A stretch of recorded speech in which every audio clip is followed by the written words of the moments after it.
of the whole of humanity, to ask you, oh Lord of hosts, to have mercy upon us. You must have mercy upon us. We have suffered enough. We have been subjugated enough. We have been tortured enough. We have been imprisoned enough. We did not do these people anything. Our only crime is to answer your name. Our only crime is to be born your children. Our only crime is to excel at everything that we place our hands into. Our only crime is to exhibit your glory and your blessing, which manifestedly is upon our lives every blessed day. That is why they want to kill us. That is why the British want to join those of them who don't know you, to destroy your creation and your inheritance. You will not allow shame to befall your name. You will not allow the enemies to triumph over the lives of your children, because you created us to exist, to worship, to honor, and to praise you. That is exactly what we are going to do when this Biafra comes. It will come in truth and in every honesty, because we remain every blessed day whiter than white and whiter than snow. Is there any way that we have sinned that you cannot forgive us our trespasses, to enable us to fulfill your own word, which was spoken thousands of years ago, that instead of what you promised not to come to pass, that heaven and earth will cease to exist? You opened your mouth to bless mankind to the coming of Yahweh Yeshua, who came here and said, let your kingdom come on earth as it is in heaven. Those words can never be in vain, because they are anchored upon your holiness and your magnificence. That is why in the end we know that Biafra will come, that these children that we have given birth to all over the world, and their children, and their children, and their children, as long as they give birth to them and they are Biafrans, they will worship you in truth and honesty. Through this very work we are doing, mankind will come to understand you. Let your miracle be wrought in our lives. Let us witness and behold your magnificence, your holiness, your mystery, and your grace under our command. O Lord of hosts, we call upon you. We call upon you to heal. We call upon you to provide succor to those of them who are inconsolable. We ask you to come and strengthen those who are weak. We ask you to restore hope where there is hopelessness. We ask you for inclusion where there is destitution. We ask you for one brotherhood, one camaraderie, one bone, one blood, and one flesh of your children. The Efiks and the Bibios, the Izon, the Shekiri, the Isobos, and also those of them from Isoko. We are traveling all the way to the lands of Igala. We are moving on from there to Idoma, to Igede, to the territories of the Igbo land. All these places we dedicate unto thee. All these lands of yours, we ask you to cover it with your mercy, because Biafra will come, and when it does, we will dance on the streets. I'm telling you, by the time that we are done, humanity will think that we are mad, we are drunk in your glory, and rightfully so, because your kingdom will come to rest upon this very earth. That very kingdom is the unadulterated, non-negotiable sovereignty of the Republic of Biafra, that your will may be fulfilled in our time.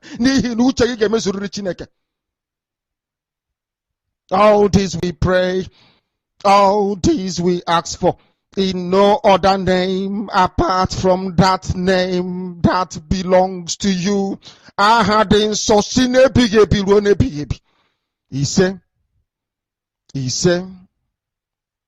He said, I am not a negotiant. My husband worked with the government closely, you know, and I'm like in the middle.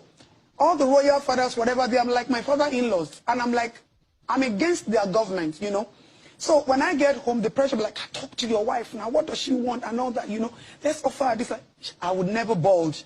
So I said, okay, let's go another route. So I did a video. I said, Jagaban a scam. According to, let it not be me alone, let it not be my opinion alone. According to our opinion, this man is a scam, his name is a scam, his education is a scam, his income is a scam, Nigeria itself is a scam. I had to first break down what, because sometimes when you're looking for solution, you have to first break down the problems. You know, so I had to first break all that down and said, okay, are we giving the country to this man who we feel is a scam, he suits the country? No. Everybody, go get your PVC. But you know the way social media is. People will not even patiently look at it all. And then the next thing I saw was, they've given just Adeto 100 million. She has bored. She's endorsing. I would never endorse Tinubu. I'm saying it loud and clear. He is my father. My husband worked for him closely. He's like my father-in-law. He owns Lagos State because this Lagos State practically belongs to one person. I call him my father and he remains my father, but I would never support his political ambition. I would never do that. Why? Because I feel you lay the lives of people down for your own personal career. If you say you deserve to be the president, why didn't you come in at the right time? You use the whole nation to play a game. You used us to play chess. You waited and you try, like you're matching and patching and patching. Okay, you brought Buhari. Immediately after Buhari, I'm coming. No, it doesn't work like that. You don't know Buhari's mind. You don't know what his intentions were. And during the NSAS, when we the youth came out, when we wanted a better Nigeria, when we wanted our voice to be heard, you blanked out. You left us. Jagaban acted like he wasn't in existence. Whether they were using, he was sick and all that. And at that time, I kept on talking, and all the message I gave, Baba said he's sick and you are insulting. You are sick does not mean you can't lend your support. Fellow Nigerian, in search of excellence for Africa, my mission remains to create awareness, advance practical solutions, and transform mindsets via case studies. Together, let's midwife deliverance for our race, country, and continent. Please share this video. I am Dr. Israel Noyerem Davidson. Thank you. In 2001, US-led forces overthrew a Taliban-led Afghan government following the 9/11 attacks led by the Al-Qaeda leader Osama bin Laden. For the next 20 years, the US and allies enforced democratic ideals, built up Afghan security forces, and provided operational air cover. The Taliban continued to attacks. Now, eventually, under President Trump, the US promised to pull out if Taliban agreed to stop attacks and hosting terrorist groups. Today, the Taliban militants have declared Islamic Emirate of Afghanistan and overrun most of the country at lightning speed with little or no resistance from the 300,000 US trained and heavily equipped Afghan forces. US general could not believe an army could crumble at that rate. I did not, nor did anyone else, see a collapse of an army that size in 11 days. There'll be many postmortems on this topic, but right now is not that time.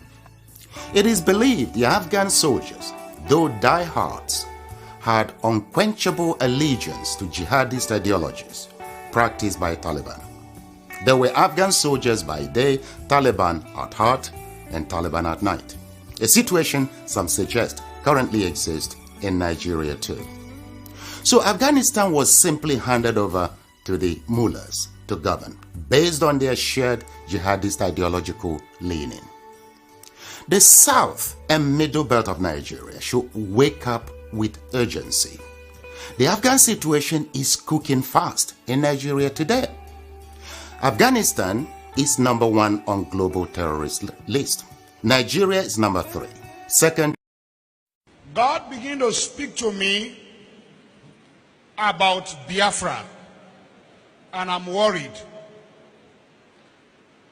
I stopped somewhere last month, and I'm going to throw a little light on another one. And I pray that the authority concerned should listen to me. And it's a statement. Dialogue now, so that you should not be knocking the door for dialogue and there's no dialogue. That's what God told me. I keep saying it. I said there is a spirit in this young man. It is bigger than what physical eye can see. I'm not an Igbo man, I'm a Yoruba man, but I'm speaking as a prophet. I said, what I see in this young man is bigger than him. You see, the man, the small boy that they call him, what is inside him is bigger. It's not just an ideology, it's bigger. I said, I see an animal. Which animal did I told you last time? Huh? I said what? A what? A what? A small puppy. And I see a small puppy going forward. All of a sudden, I saw so many strange wild animals, lion, bear, great animals around the puppy. Then I saw the puppy look back and saw that the animals around him are so many. Suddenly the puppy, what I saw last month is different from what I'm seeing now. The puppy is developing some futures of wild animals. This prophetic word is not to the negative. It's very important. Take the Biafra agitation serious. Dialogue now. Because I see a time, doors are knocked, calls are made. People who are heady are saying we have come down, but these people are not willing to dialogue again. Please, redeeming the time, for the days are evil. Dialogue now. Dialogue now. I repeat it again. I'm not an Igbo man, but I'm telling you what I'm shown in the spirit. What? I'm seeing great people, important people in this nation coming together and saying, now, okay, we want to sit on the table, let us talk. But the people you want to talk with are saying, it's too late. Please, dialogue now. The days ahead are evil. Dialogue now. This is not a cry of a baby. It's a cry of an adult. I repeat it again. Dialogue now. The Bible said, blessed are the peacemaker, for they shall be called the children of God. Please, every authority, there come a time when a revolution is about to take place. The power of gun, bombs, and bullets cannot hold an ideology. Please, dialogue now. This is not the time of, I have bullet, I have gun, I have bomb. This has nothing to do with bullet and bomb. If you know what I'm seeing in the realm of the spirit, everyone in federal authority should take the Biafra agitation serious. If you are once a founding father of this nation, sit down around the table and listen to your children. Dialogue now.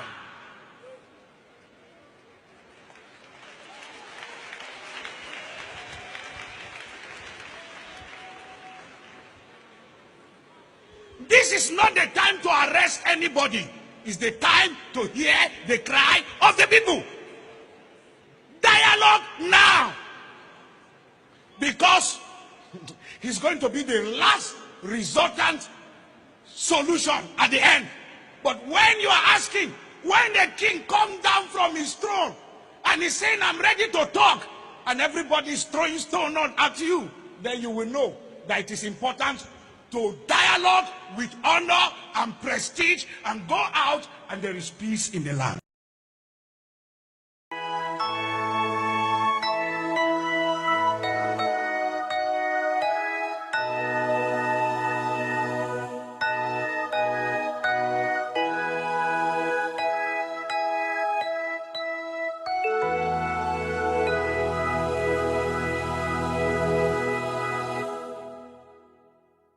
Land of the rising sun.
IPOB, one family. Biafrans all over the world. If we want safety and security for our people, then let's continue to support Eastern Security Network. All donations are welcome. No contribution is too small or too large. Do your part, knowing that freedom is in our hands and together we must all rise to the occasion. Go to our website to make your contribution, www.ipobinUSA.org/donate. And remember that freedom is not free, but together we restore it. Farm by farm, forest by forest, house by house, and street by street.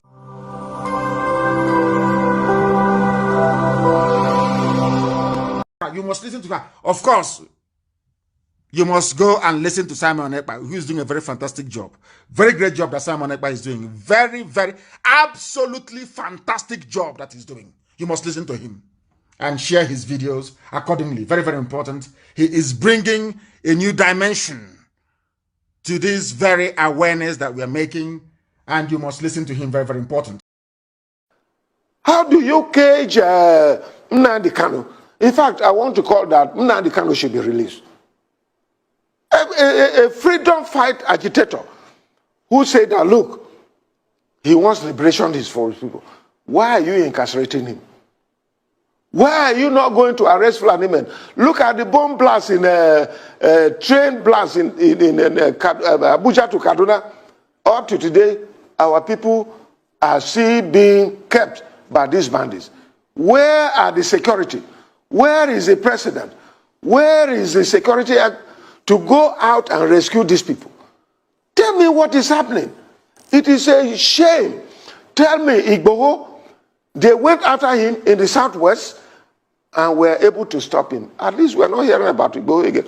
Why can't they stop these Fulani men who are terrorizing this country and have made it impossible? They come to Benue and kill. Just in my local government, within the space of 40 people have been killed. More than 40 people. In another local government, over 20 people were killed. And then you want me to keep quiet. They want to intimidate us. I will never be intimidated. At least, let me talk. If at the end nothing happens, and some of you are keeping quiet, keep quiet to your shame. But I want to say that the rest of Nigerians, you people are joking. I raised alarm in 2016 that these things were going to happen. What is it that I have not said? I have said it. If Nigerians want to get out of this, they should arise. Arise television, as your name implies. Arise and let us liberate ourselves. President Buhari and his cohorts are not able to do it.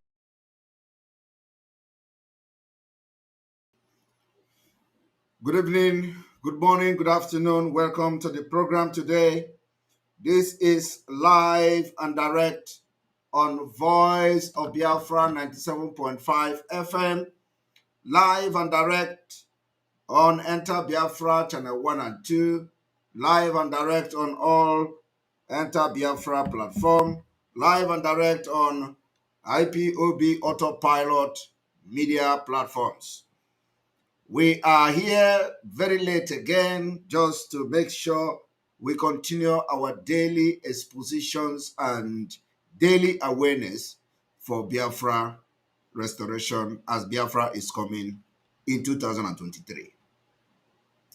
We will continue to educate you on, we need to refresh probably.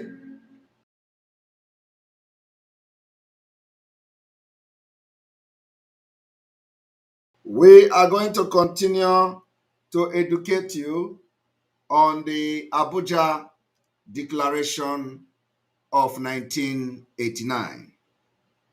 Abuja Declaration of 1989 was designed to Islamize Nigeria and Africa. For those who do not understand, what the resolution passed in Abuja in 1989 is to make sure that in Africa, from West Africa to other parts of Africa, or the targeted West Africa as such, is that every sensitive position must be handed over to a Muslim. So starting from Nigeria, they want the president to be Muslim. They want the vice president to be Muslim. They want every strategic positions in Nigeria to be occupied by the Muslim. And by doing so, the Islamization will be more easier for them. And I can tell you today that they have achieved, the biggest percentage of that particular Abuja Declaration. But this generation, which you are part of, has come, and we are going to end and stop it. And by stopping it is by disintegrating Nigeria. By stopping it is by Biafra breaking away in 2023, which is next year. By it means that you want to support whatever we are doing to put an end to it. So I thank you as you welcome. You may also wish to share the broadcast, because we don't have time to start longer jingles. So welcome to this broadcast and share it to people. Before we start, we are going to make some expose on those who killed Inkonso. Those who killed Inkonso. The reason why I am going to start this broadcast with the people that killed Inkonso is that they are now after the family of Inkonso. They are now after the family of Inkonso, and they believe that some of the family of Inkonso may rise up tomorrow to know what happened to Inkonso. So they feel threatened. They feel threatened by, for the fact that somebody is still there in Inkonso's family. So, and then we are going to also put a warning to the person that they are using to kill. A man, a criminal called Chinasa Nworu, who is the mastermind of Inkonso's death. He is now after the family.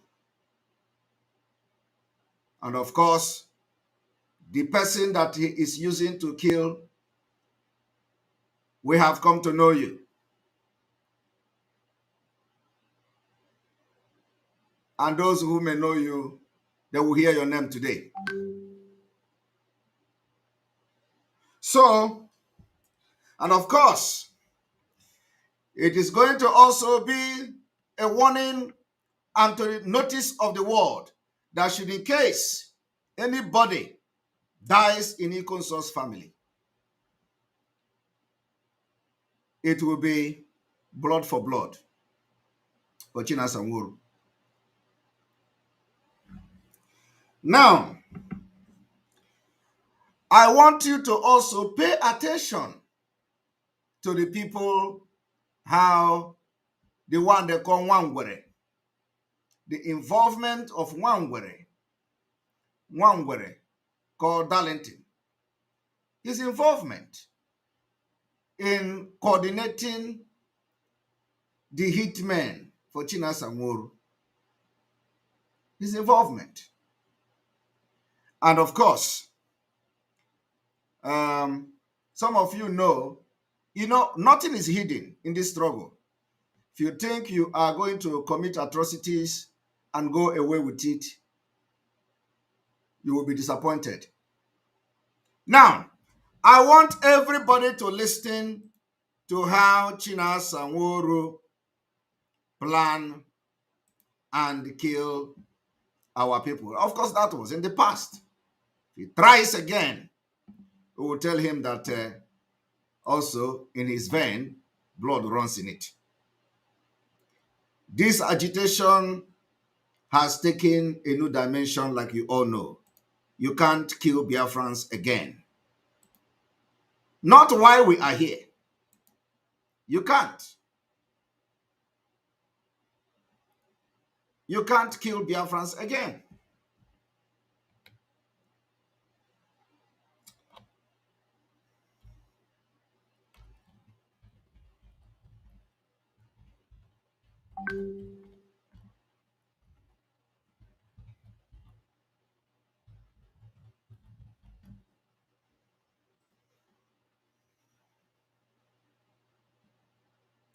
So I want everybody to listen and pay attention very, very attentively.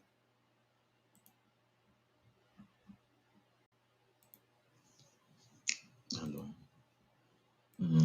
Chinasamoro. I greet.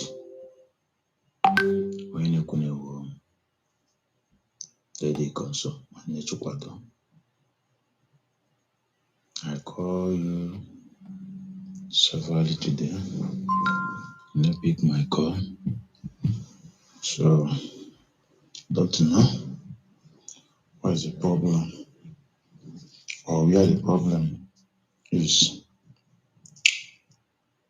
I text for any message, but later in the evening, even online, I began the call, the jet calling 2 times, and I got back to me as well. Till the night, didn't call. Maybe I got a blame call at working. My greatest surprise today was that land on my junior brother took out that boom on the phone. That in Ejima. Sini ada babu ya langi ni ahi. Ya took out the money console.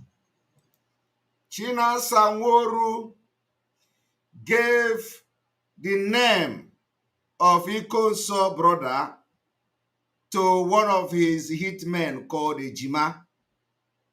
Ejima, whoever you are and wherever you are, today after this broadcast will be the last day you are going to kill for China Sanworu in Biafra land. Today, after this broadcast, today will be the last day you will kill.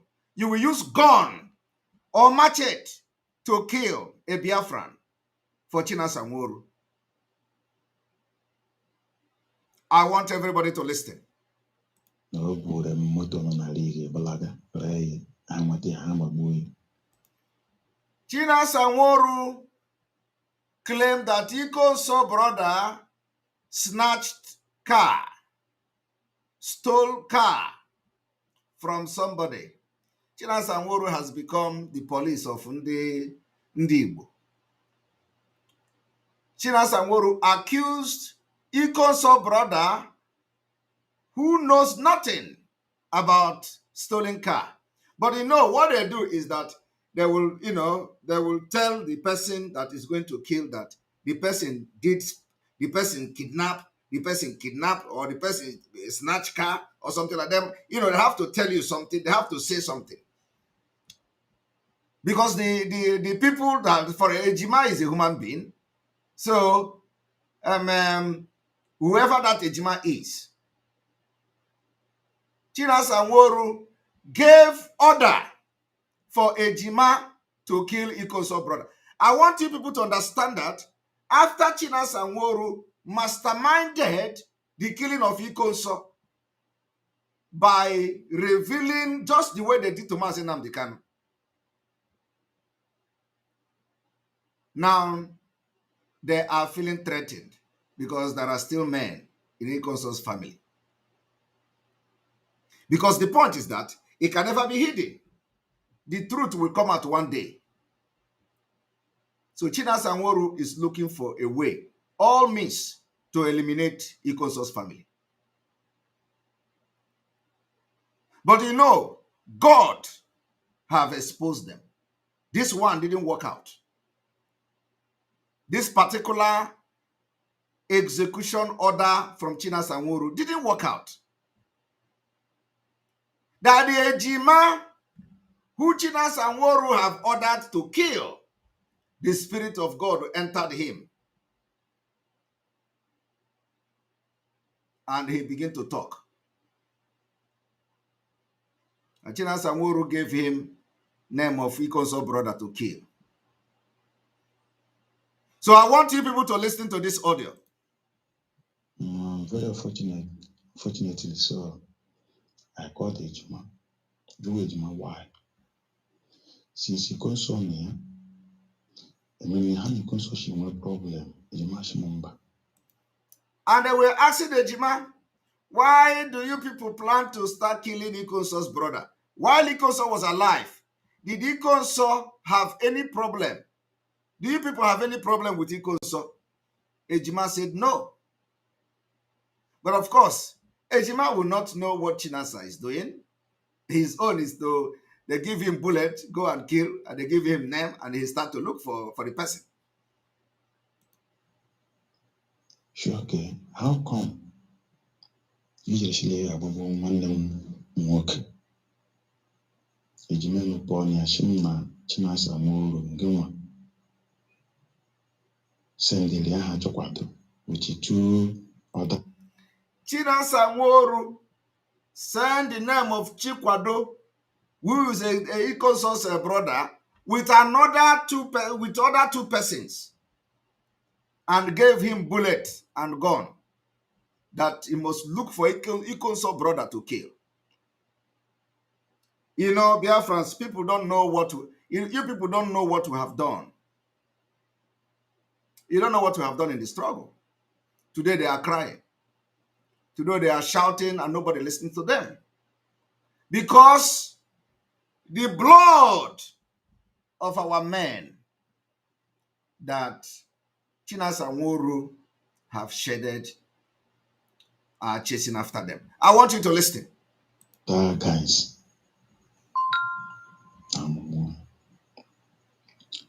The Chinasa Bachakwan and Ejima Bacham, how come?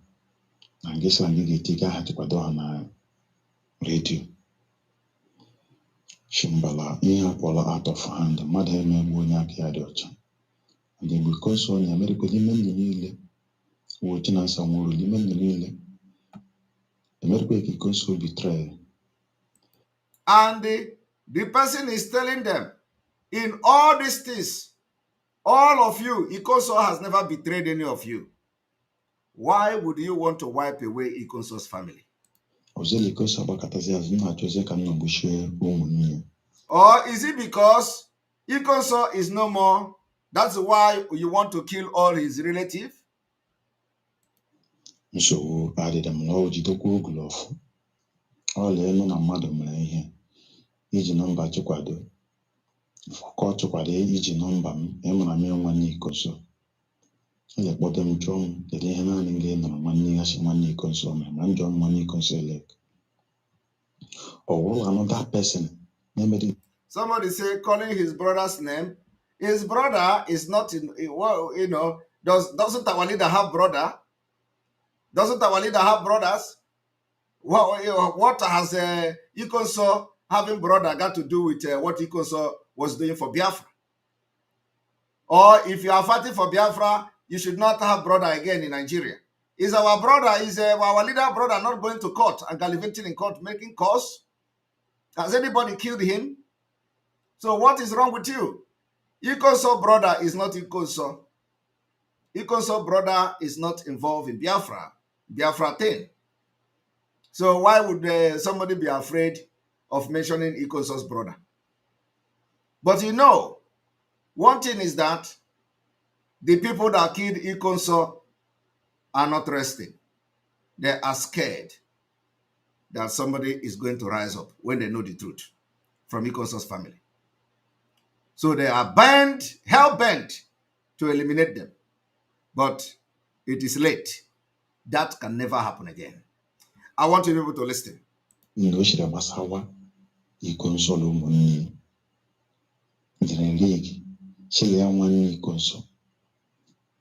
Abraham went to big or whatever, Obria or Balagoso. A pagizia always among them. Actually, a boy chopado. How only now the chopado. She to be a babuya, neighbor motor be that they gave him car. What, you know, Of course, they have to ask, they have to say something, you know. So Chinasa, the criminal, is now the one policing every, you know, of course, you know, this was then. So this Ejima that they will buy gun and give, Chinasa Nworu will send you money from Kuwait. IPOB for those idiots, some of the idiots that is still contributing money to them. They will contribute money to them. Chinasa Nworu will use the money and they send it to the criminals because they are not in charge of ESN. ESN are decent men.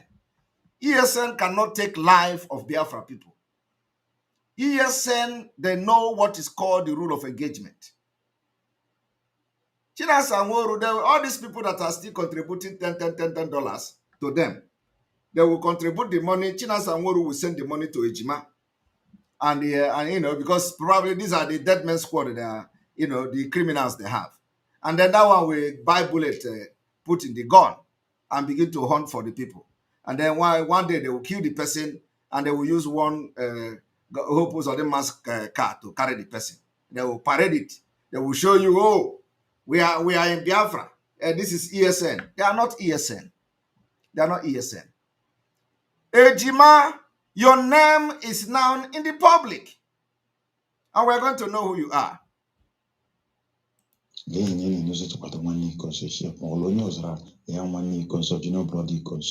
didn't ask. And then I because she relate. Memory one equals no struggle. Immediate. So yeah, Prince Darlington. Are you hearing it? Akpaba Prince Darlington. Ndị Osochiegbu. Prince Darlington ndị point and kill. Some of them, they hide somewhere. The only thing they do is to aid the people that are committing these atrocities. And of course, their own is that once the recharge card money is coming, they are okay with that. This one is the one telling you who Ikonso was. I was with Ikonso. I live with Ikonso. I eat with Ikonso. I did this and did that with Ikonso. He come to tell you what is the real meaning of Ikonso. Come to tell you why they are calling him Ikonso. All these stories, he knows them. But all of them were there. The only thing is that the Ejima, the spirit of Ikonso possessed him, and he revealed that he has been mandated to kill the brother. Akpolange 2-3 times he picked the call. All right. And the range in WhatsApp didn't respond. Okay. You the show in Yanni. Yes. I'm losing a short time. Are you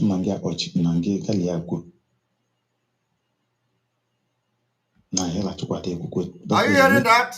Immediately as they were calling the criminal Chinasa Nworu, he refused to pick the call because he knows why the person was calling him. He refused to pick the call, but instead of picking that call, he called to Darlington, to Nwangwere. Criminals. He called to Nwangwere. And Nwangwere is the one who, you know, supervises the order of Chinasa Nworu. So instead of Chinasa Nworu to pick the call of the person calling him, he didn't pick the call. Rather, he put call through to the Nwangwere called Darlington. The partners in crime. Ikunejugo. That's why when you see them,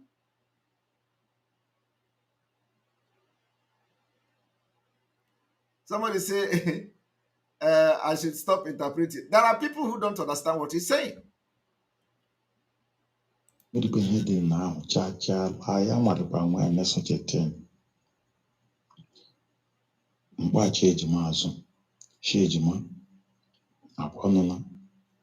Ejima Shipam, yes, and get Boparia within that time. I get Boparia. Okay.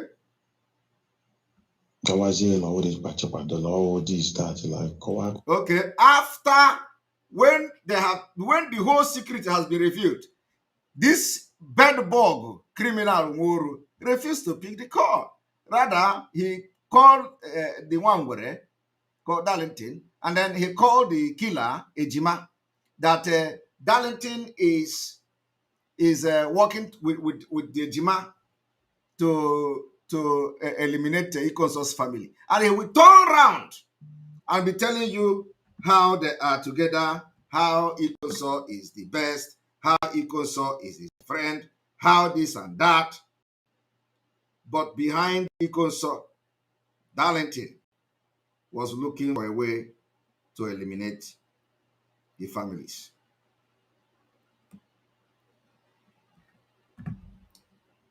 Do you understand? Listen. Akụkọ na-enweghị meaning. Shoke. Anyị mmadụ tụkwado ma mebi na wezigala Chineke Jọsọ review ihe. Anyị ewu na ọla tụkwado nọrọ onwe ya ma. Are you hearing it? That if not that Chineke, which is God, revealed it, that the Ejima opened his mouth to say it, what they would have done is that this Chikwado Ikonso brother will just be on his own. They will enter where he is and shoot him dead. Listen to it. That is what they have done to many people before now. Mmadụ tụkwado ma mebi na wezigala Chineke Jọsọ review ihe. Anyị ewu na ọla tụkwado nọrọ onwe ya ma ọ jebere ibe ọ na-eje. Ndị apụta tag ya gbagbuo ya. Yes. Then ịnụzie obi ọma na-akpanye ma mgbe ịbịazi chọpụtala ọwa ashị. Anyị ahụ ibu shi gbagbuo tụkwadoro ọwa ashị. Then amadị m ahụghị obi. Okay. Ọnọdụ mma o. Some people ekwuola ihe a too much gbasara anyị. Nke lara dị ahụ shi ekpe nye nne m si shi gbagbuo. Okay. Ndị enye nọkwala strọgụ. Ọ bụla ha na-enwe isi ike ihe ga-eme wụkwa ịchọọ onye nọ ha nso kpọọ ha kọntrolu ha shi mgbe nne mewere ihe dị nọ nne m laụdụ ihe ga-eme gara akpọ the person eshi gbagbuo ha nweta ya ha gbagbuo. Are you hearing it? Ọdụmọ ka esi achọ Biafra. Okay. You see, because ebrozo onye ọzọ n'isi ọ dịka ebukwu nkụ. Now people are now getting the message. Okay? This person talking now cannot understand what we have done and what we are doing.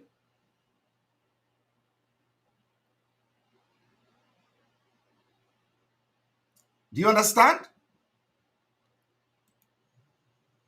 Mkpọwazie n'ike mgbe ha pike dị kọlọn. Otulekwe o. Nye mmadụ mekwere mmadụ. Shila ọ dị ya mma ademekwe ahụ. Okay. Ademekwe ahụ. Nye ishe ka mma na anyị na-abụ okwu ka mma one and one. Nnọnụ mmiri okwu egwekwana m ha ahụ ishere nụ. But ịchọ dị n'ime nsogbu adịdị. Mgbe n'udo dị. Thank you. Because he has been busted. So Chinasa Nworu could not pick his call again. Makana I bust together. So, but of course, on this note, we are putting it on record and at the same time sending a very last warning to the one called Ejima. If you kill for Chinasa Nworu again, we will hunt you anywhere you are.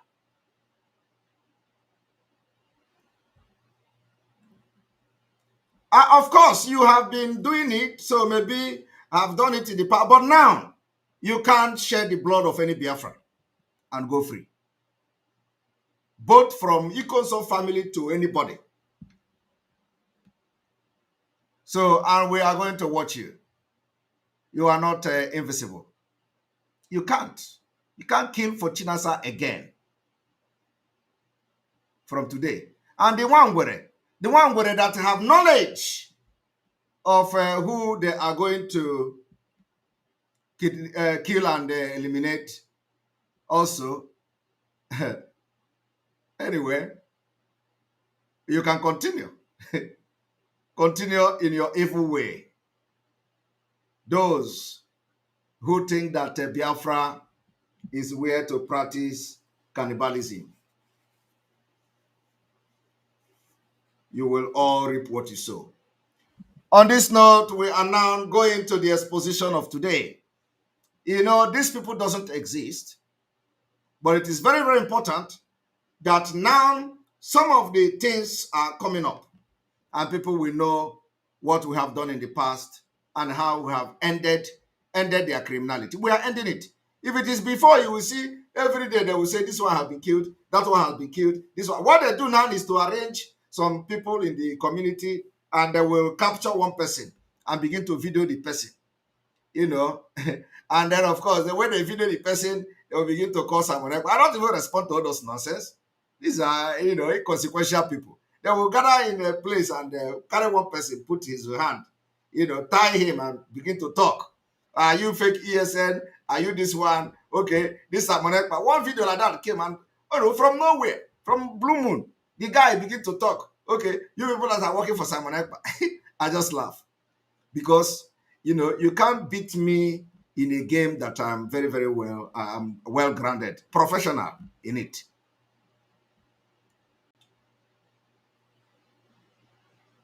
All right. So what are we doing today? We are taking you again to the journey of Abuja Declaration of 1989. This is exactly 48 minutes into the program.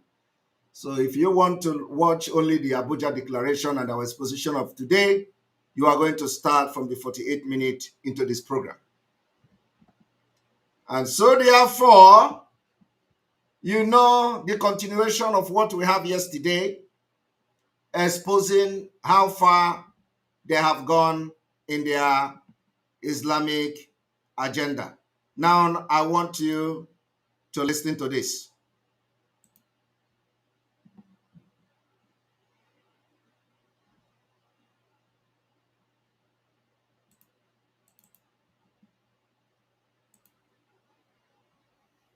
Welcome to our forum discussion on the roots of prejudice. All four participants in today's discussion are high school students from Africa. Now, from Nigeria, Mohamedou Lima, 18 years old. I'm a Mohammedan, and I have prejudices against Christians too in southern Nigeria. You said you have prejudices against Christians in southern Nigeria. Is that particularly because they are Christians?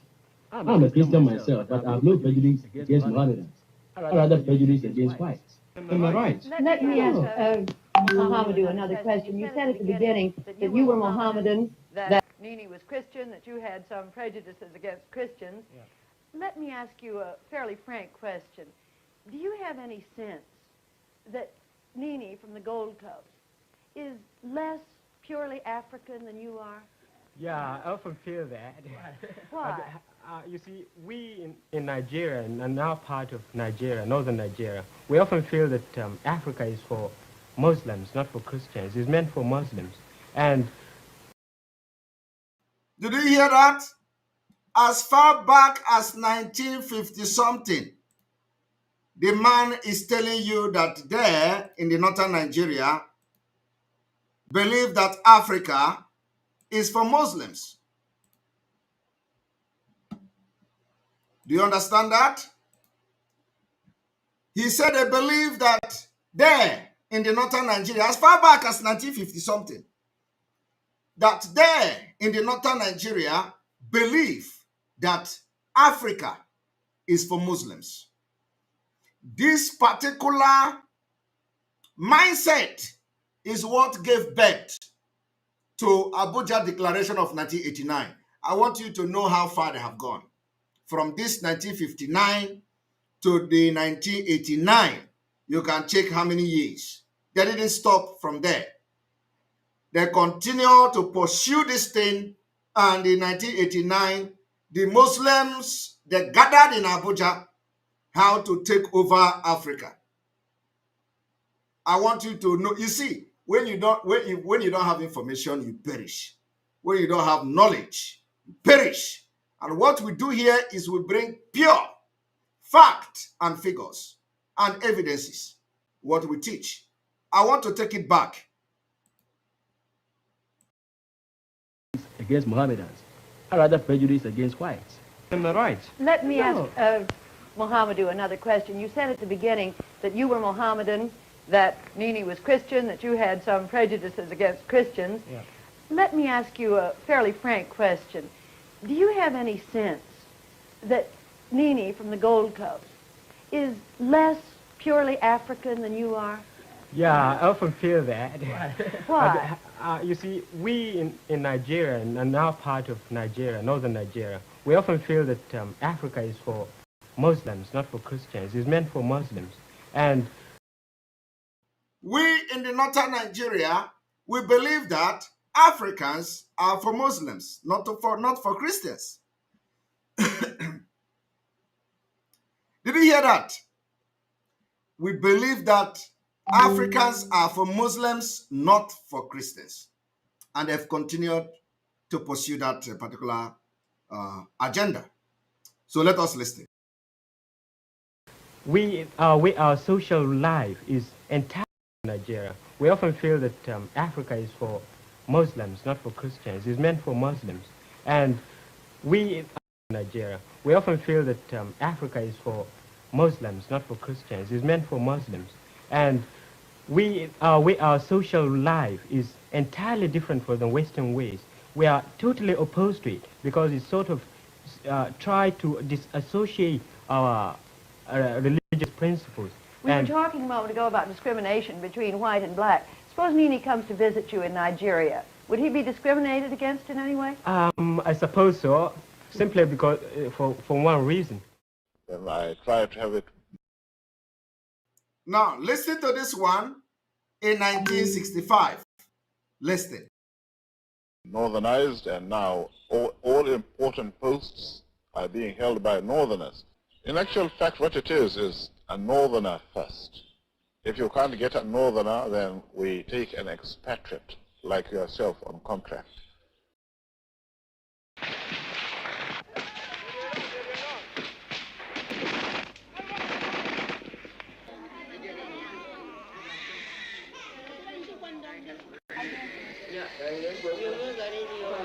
So that EPOB is just like a dot in a circle.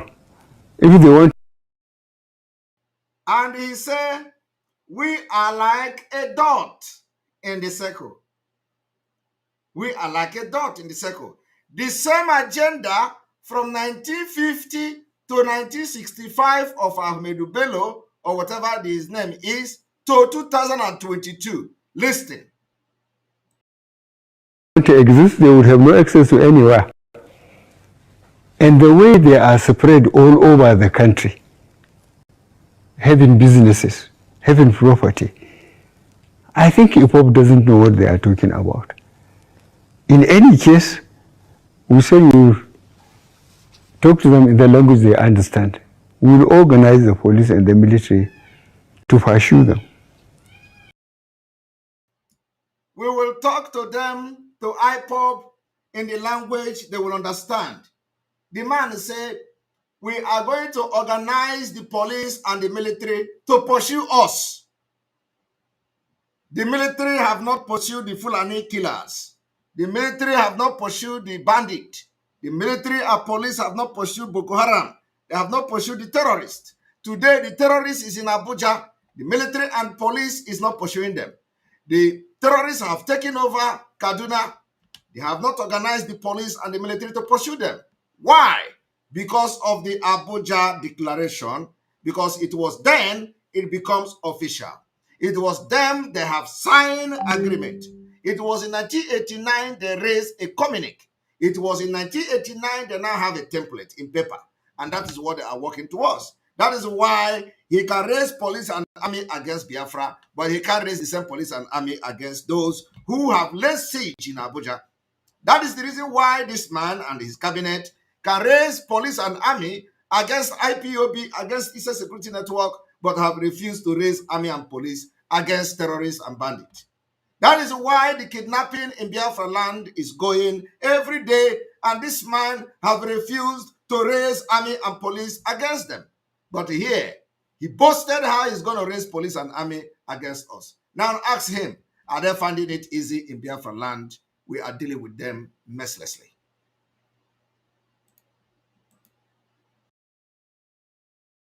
That's what we can do, and we will do it.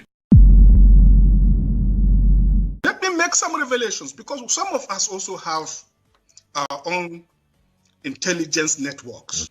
Have met with some of the bandits. We have met with some of their high commanders. They told us that one of the northern governors is the commander of Boko Haram in Nigeria. Boko Haram and the bandits are one and the same thing. They have a sophisticated network. During this lockdown, their planes were moving up and down as though there was no lockdown. Moving ammunitions, moving logistics, moving money, and distributing them in different parts of the country. They're already in the south, in the rainforest of the south. They're everywhere. They told us that when they finish these rural killings, they will move to phase 2. Are you hearing that? You see the reason why nobody must bring any campaign to Biafra territory.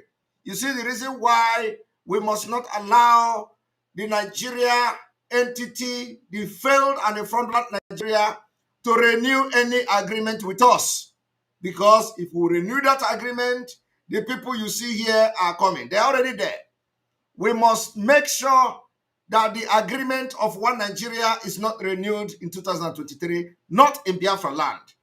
And of course, we also join hand with Oduduwa brothers, Sunday Igbo and co, to make our voice very strong.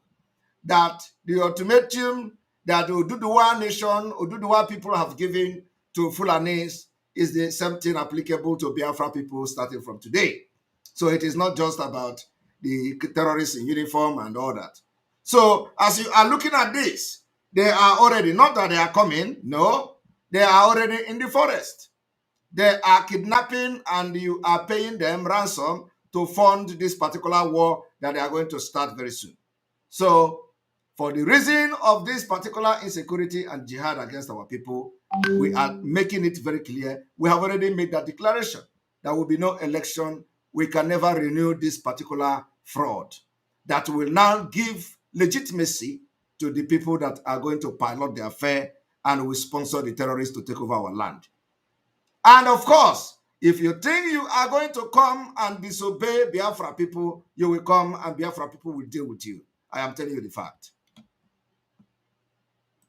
The phase 2 is they will go into the urban cities, going from house to house, killing prominent people. I can tell you, this is the game plan. All right. By 2022, they want to start a civil war in Nigeria.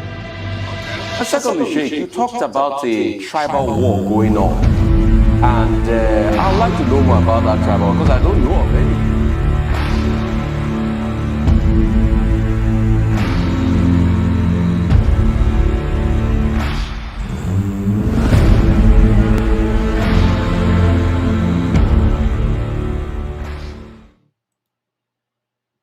Now, that is not all, okay?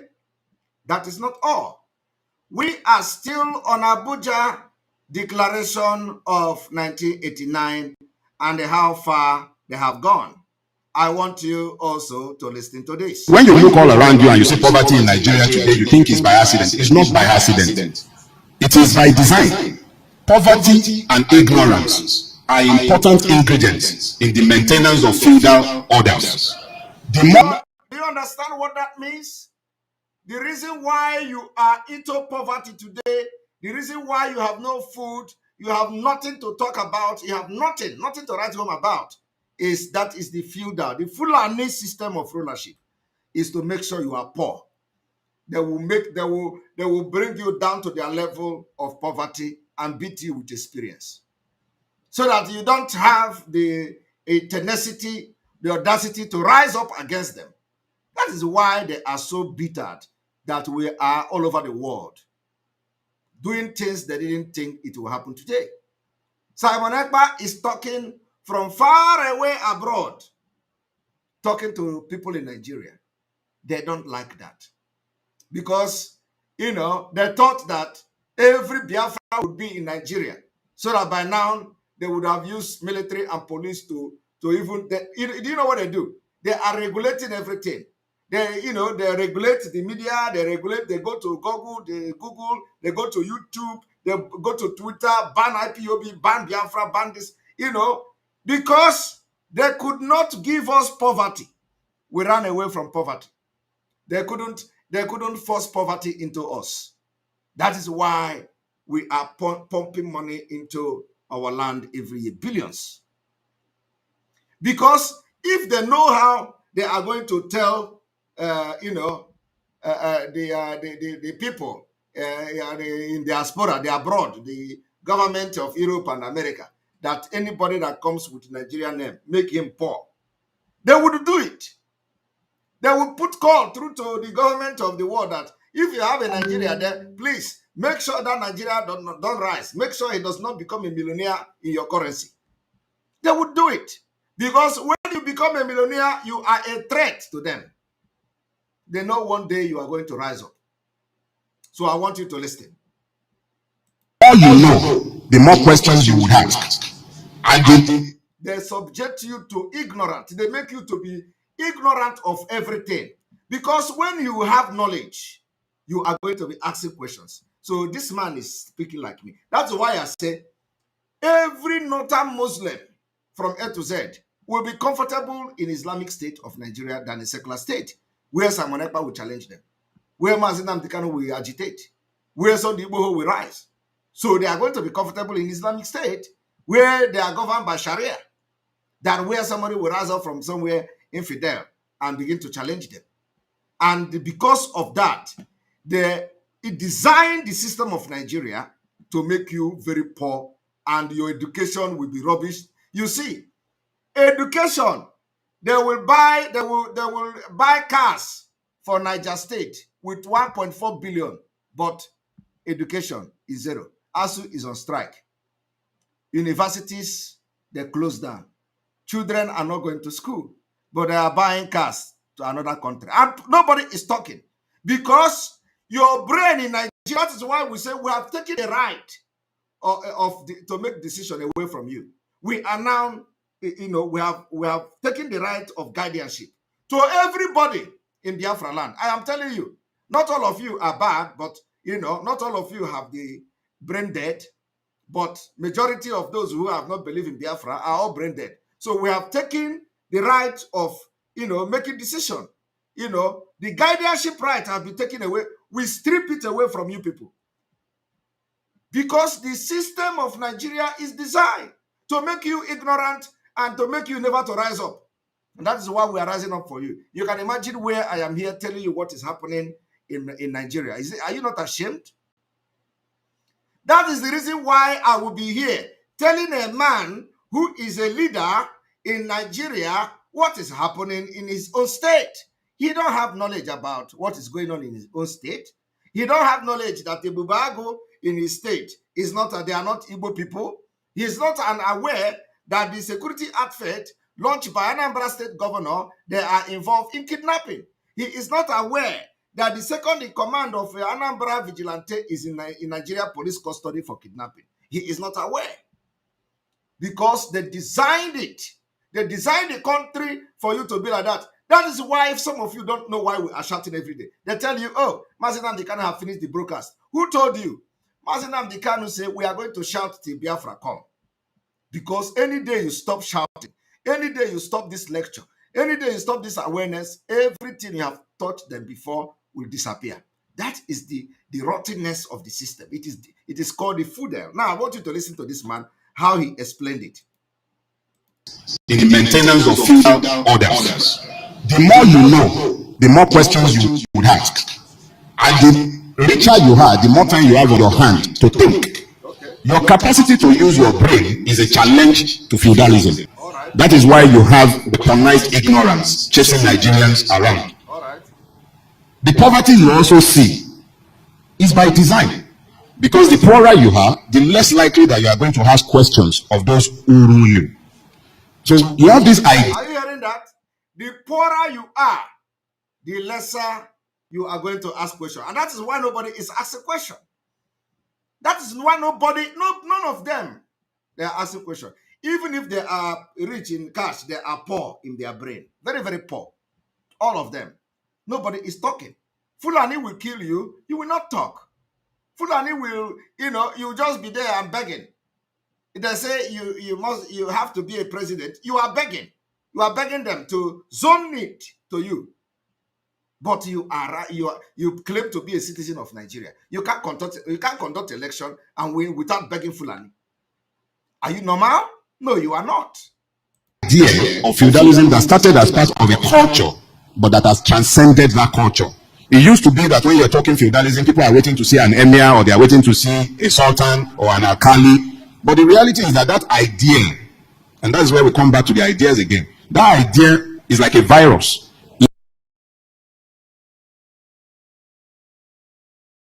When you look all around you and you see poverty in Nigeria today, you think it's by accident. It's not by accident. It is by design. Poverty and ignorance are important ingredients in the maintenance of feudal orders. The more you know, the more questions you would ask. And the richer you are, the more time you have on your hand to think. Your capacity to use your brain is a challenge to feudalism. That is why you have weaponized ignorance chasing Nigerians around. The poverty you also see is by design. Because the poorer you are, the less likely that you are going to ask questions of those who rule you. So you have this idea of feudalism that started as part of a culture, but that has transcended that culture. It used to be that when you're talking feudalism, people are waiting to see an emir, or they are waiting to see a sultan or an alkali. But the reality is that that idea, and that's where we come back to the ideas again, that idea is like a virus. All right. So you've just listened to that. Now let us go to those who are not poor. I want to bring our chief, very formidable chief that always speak. I want you to understand everything this man is talking about is Abuja Declaration. It's important to me today is that there's a process of Islamization coming on. This is what Buhari is doing.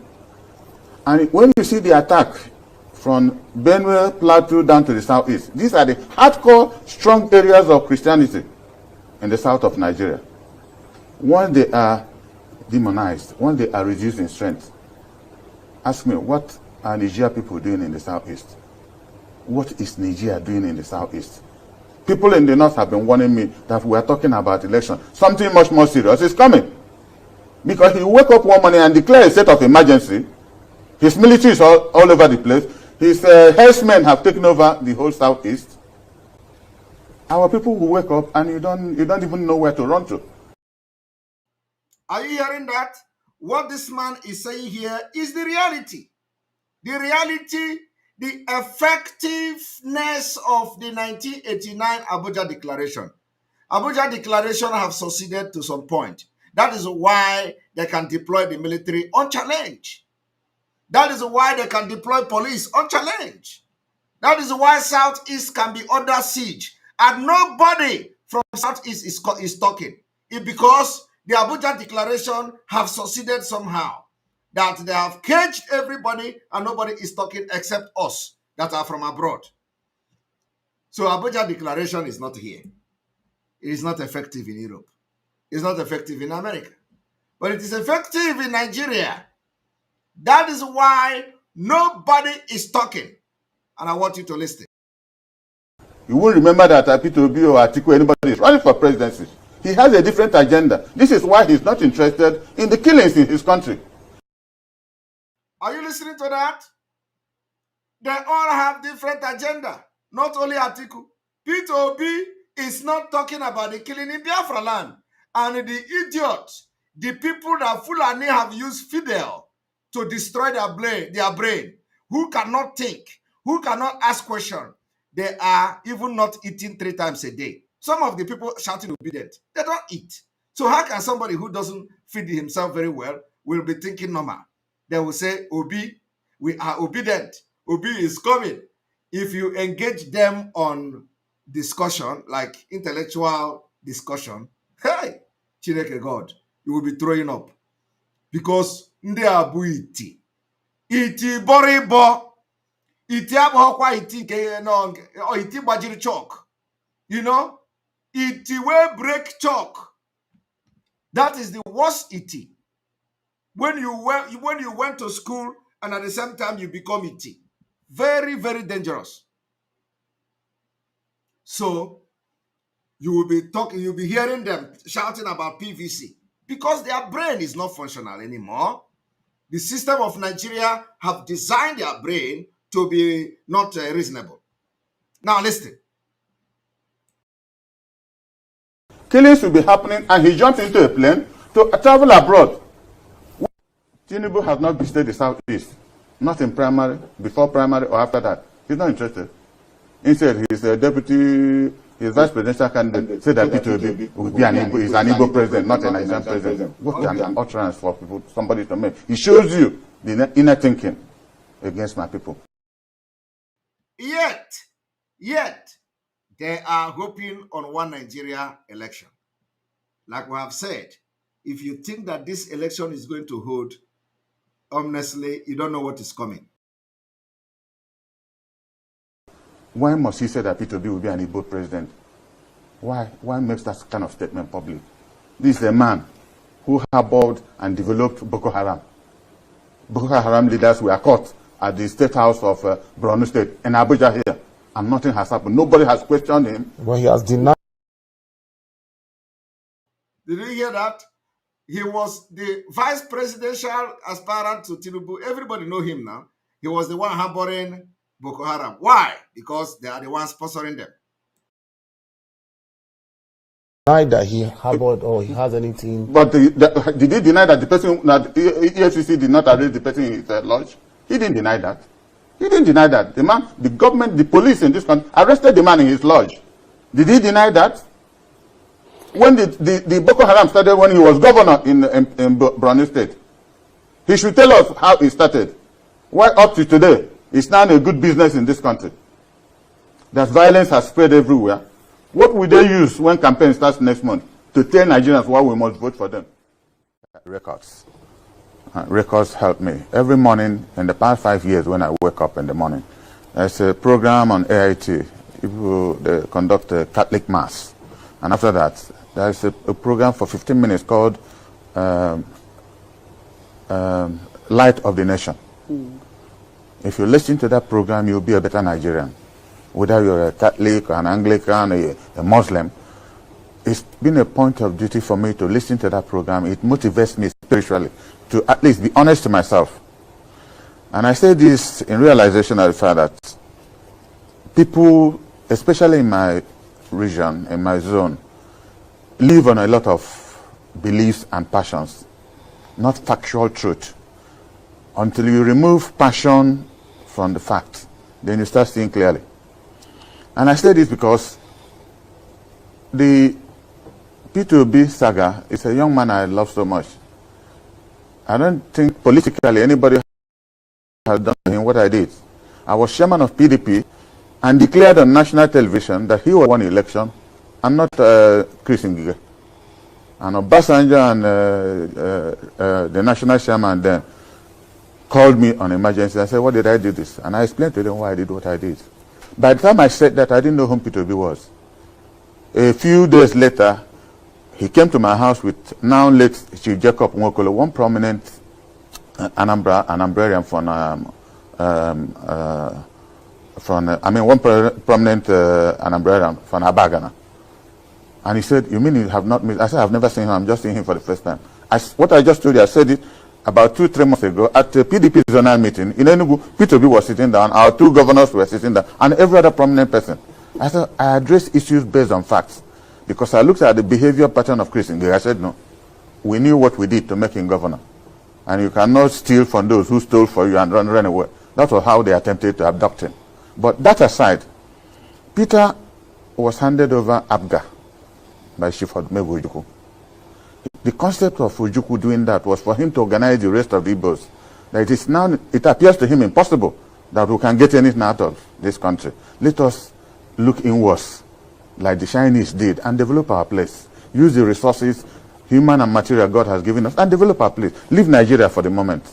Because like if you go to Ecclesiastes 3, 1-9, it says there's a time for everything under the sun. A time to live, a time to die, a time to do this, a time. So we read that and we take it for granted. There's a time for everything. Nigeria say we are not part of it. Short of putting it in their constitution, they have virtually told us, and this government has emphasized it more, that we are not part of the system. Only yesterday on your news, the President of the Federal Republic of Nigeria was consoling the government and people of Niger Republic that 5 Niger Republic people and some policemen were killed in the southeast in their duty post. In their duty post on AIT News yesterday. And I said, the people started calling me, what's the business of Niger Republic people in their duty post in southeast Nigeria? Did you hear that?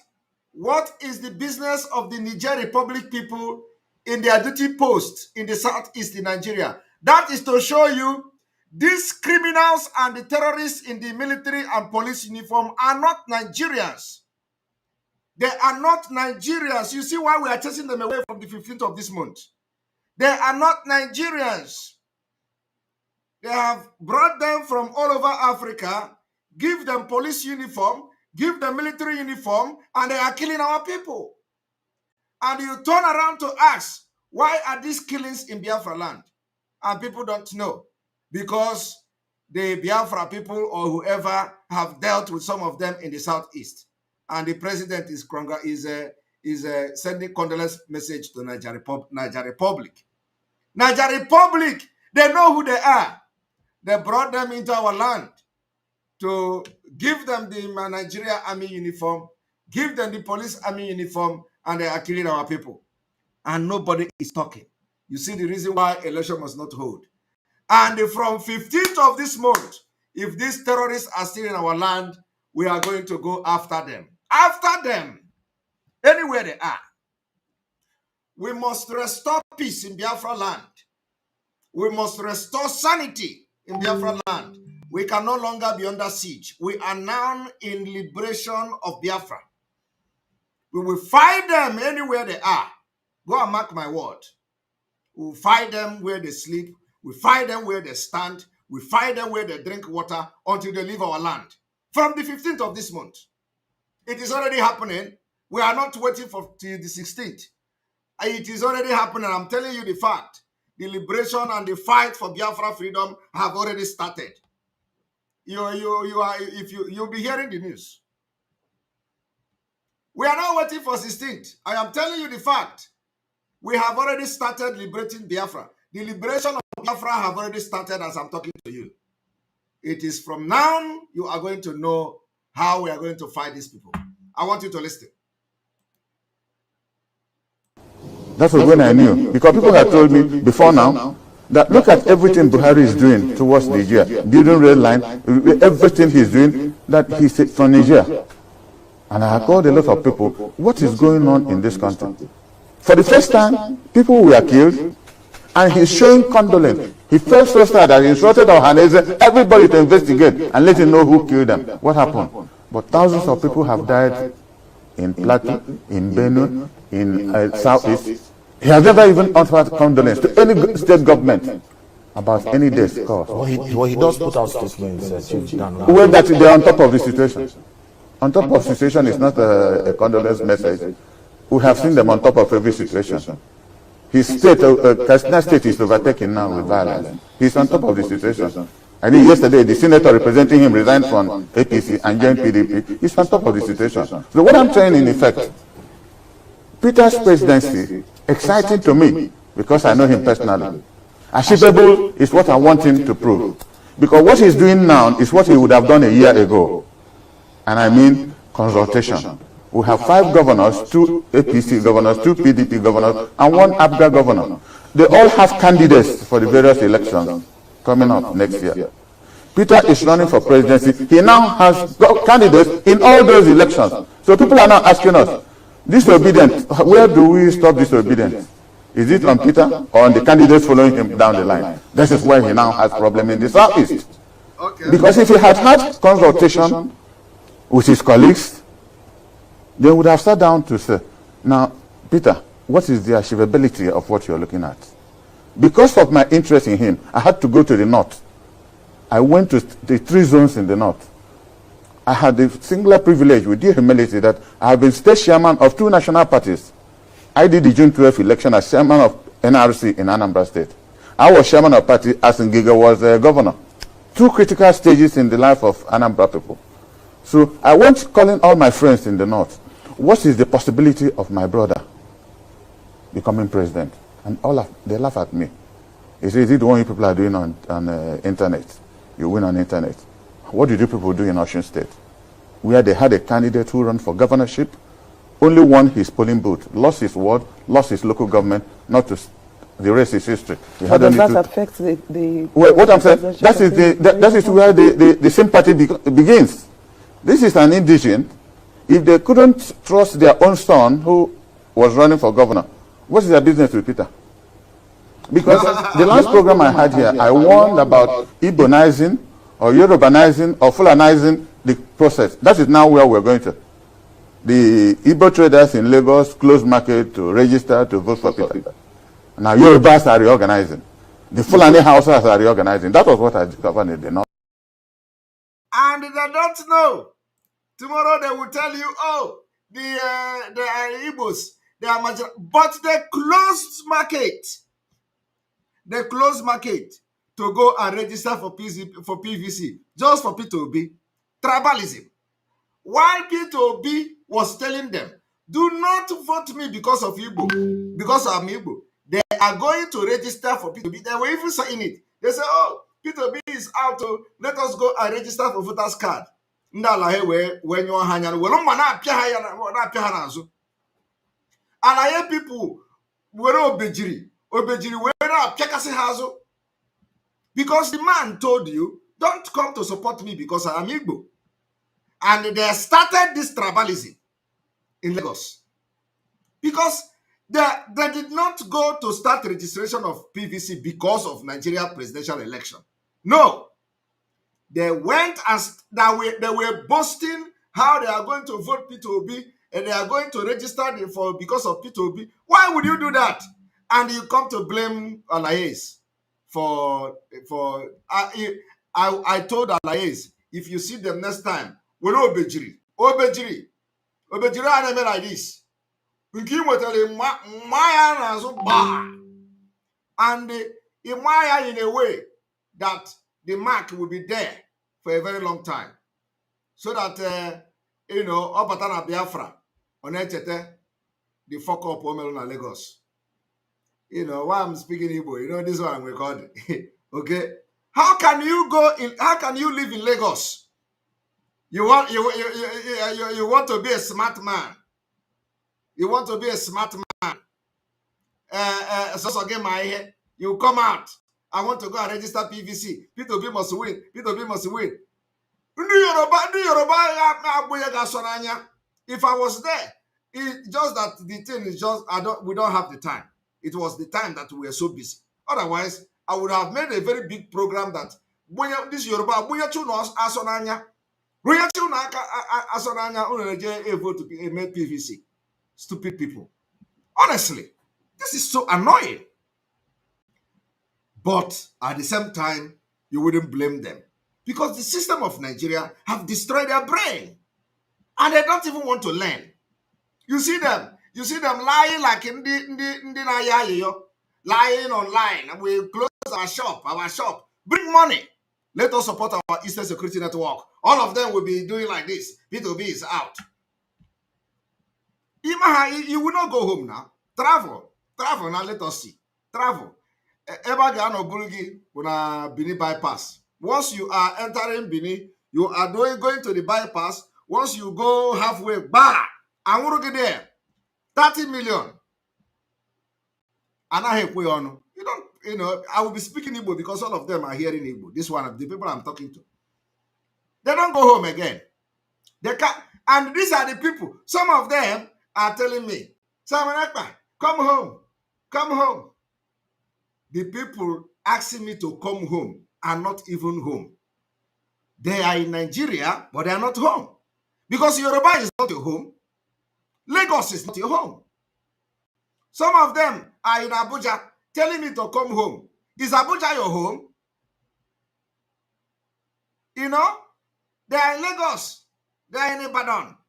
Telling me it is hard, very, very hard to see somebody in Biafra land telling me to come home. Very, very hard, except all these people following the stupid people. It's very hard. All the people telling you to come home are either in Lagos or in Benin or in Abuja, or in Ogbomosho, all those areas. That's where they are. And it is very annoying because they cannot even go home themselves. You know, when they are in Yoruba land, they think that they are home. Yoruba land is not your home. Go home. Travel from Lagos to east by road. Nyamoto, Gade Anata. If you go to your father's compound, you pick up phone and enter internet and tell Simon Ekpa, you are home now. Come back to home. I will respond to you. But you cannot stay in Lagos and telling me to come home when you don't even travel to your village. Some of them are complaining, oh, for the past 8 months, we have not traveled to village.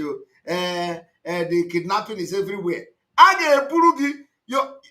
Before you not if you want to travel to Southeast, 150,000 by air, from 30 million to 100 million by road, depending on the Fulani that kidnap you. If the Fulani that kidnap you are the educated one, you know, the educated one are those who can speak broken. Their price is like from 100 million, because, you know, their own is, they have certificate. They have certificate, not the certificate they give you. They have certificate in you know, for speaking English and speaking broken. But if it is those one from Mauritania that will be speaking, so they will have only one person that is a translator, translating what they are saying, you know, communicating with you. They will have one translator. Those ones, their price is very cheap, from 30 million. Some of them can even collect 10 million. So their price is very cheap. But once it is, once you have those who grow up in Aligbo, those who can even claim that their name is Okechukwu, from 100 million. Because if you bring Igbo, they speak. If you bring broken, they speak. So for those that, when they catch you, when they kidnap you, if they give you a phone, you will be talking to your people, you'll be speaking Igbo. Once they tell you, don't speak that, speak what we can hear, you will know that those ones, they are cheap. But those ones that, if you speak Igbo, they are listening. They are not worried. If you speak Yoruba, they are not worried. Now from 100 million, 100. So I am telling you the fact. So why would you not support the Eastern Security Network? Why would you not bring money? Let us fight this thing once and for all. So you stop complaining.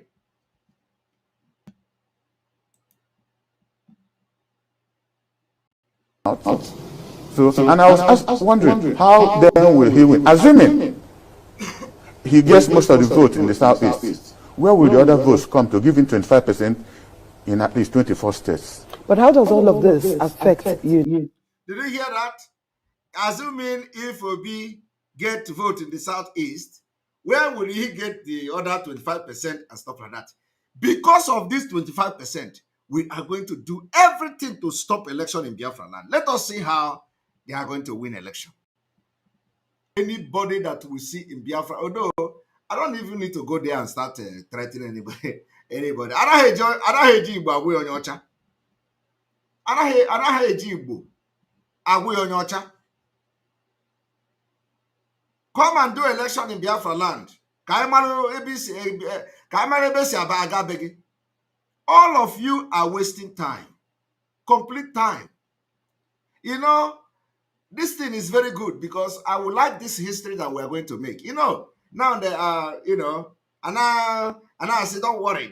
Is it not IPOB? We know them. Don't worry. Is it not IPOB? We will know them. Yeah, is it today? Or take half of the will happen on there. Election.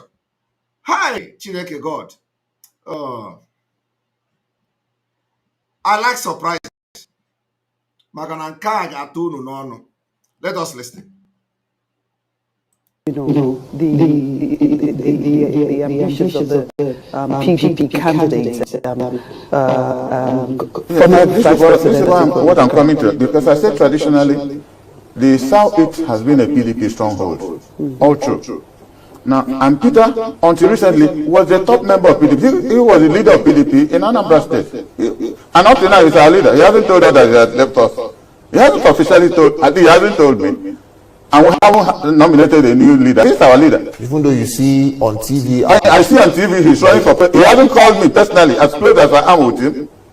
He hasn't called me personally. But he did resign. Well, that is his business. There are processes he has to do locally before going national. Because people have suffered for him. People have taken risks on his behalf. With the least we expected him to do is to call us on a meeting. You don't need to offer lunch. And say for reasons 1, 2, 3, 4. Because we started getting worried. When Atiku was declaring in Abuja here, P2B attended the declaration. Not only did he attend, he took up the microphone and said that Atiku was the greatest human being to unite Nigeria. He gave 4 adjectives supporting Atiku. And people started asking me, does he want to be vice presidential candidate again? I said, I don't have an answer. 2 days after, he went and declared his own presidency. Campaign will start next month. I want to, when people ask him, of all the positive adjectives he used on Atiku, how then will you start comparing yourself with him? Okay. How then do you start saying you perform better? The same question I have asked is like this man is. It's like this man. It's like this man is watching our program. How can this man ask the exact question? It's like somebody is taking notes. It's like this our chief is watching this program. How can this man be asking the exact question I asked when this man called me to be was praising Atiku and calling him his his boss. This man is speaking like autopilot. Oh my god. Chai! This man is speaking like autopilot too. He's very carried. This man is very carried. He's very carried. I can tell you that. He's very carried. When he has said the best thing anybody could say about a candidate. In fact, he did the election for Atiku Abubakar. So the danger of what he's doing, if our people are sympathetic to true vote for him, it's equivalent to voting for Tinubu. Because to touch a core part of PDP, which is the Southeast, and they vote for Peter, and there's no way that vote leads us to victory, it's an advantage to Tinubu to win. Because I don't see the hard points of APC where he's going to touch. First election has happened in Oshu, they failed woefully. The votes he will get in Lagos will be called Igbo votes. They might be up to 20-25%. Put the date I'm saying this today and see what the rest of Yorubas will do when election. Because for them now it's turning tribal. Every group is now defending their own people. So if we assume we defend Peter, where will he lead us to? We'll be removed more from the government, we will not be part of the system.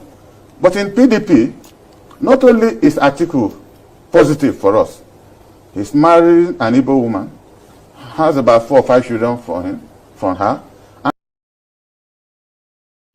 Hi, Chineke God. when you think, hi, politician. Hi, Mokema, Chineke God. Atiku marrying Igbo woman is not. Is this man aware? Is Atiku still marrying an Igbo woman? Igbo woman is no longer Atiku. Igbo woman is now working in Meyete Allah law firm.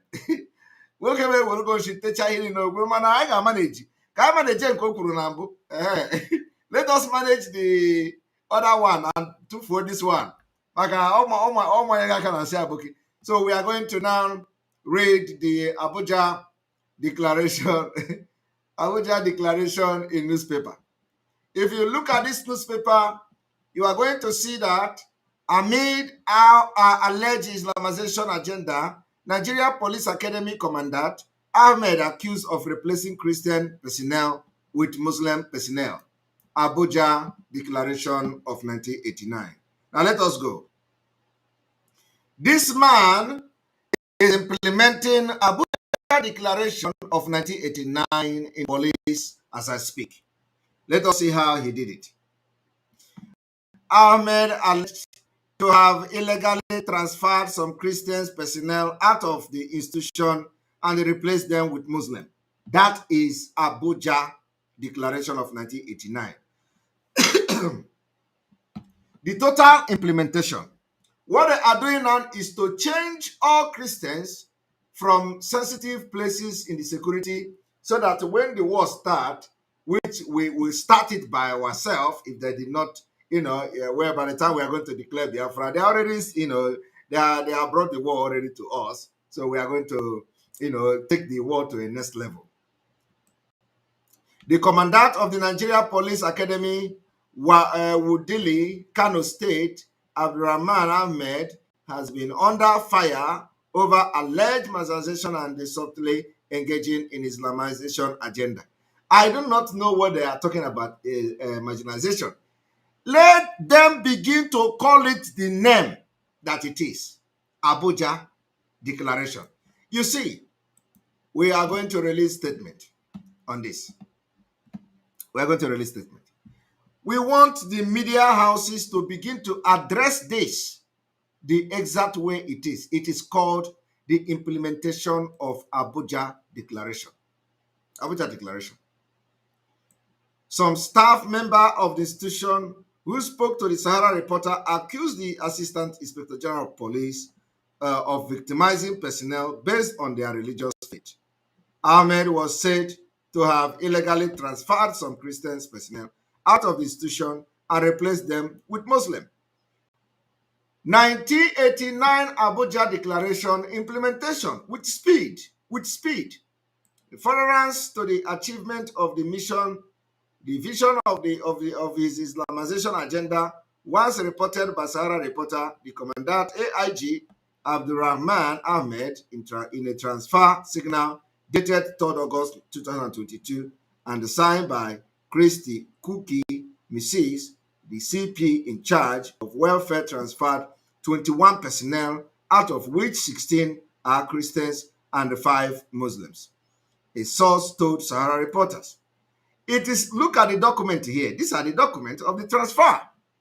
All the names you can see here, all the transfer are here, all the documents are here. So there is nothing to be hidden. There is no hidden thing there.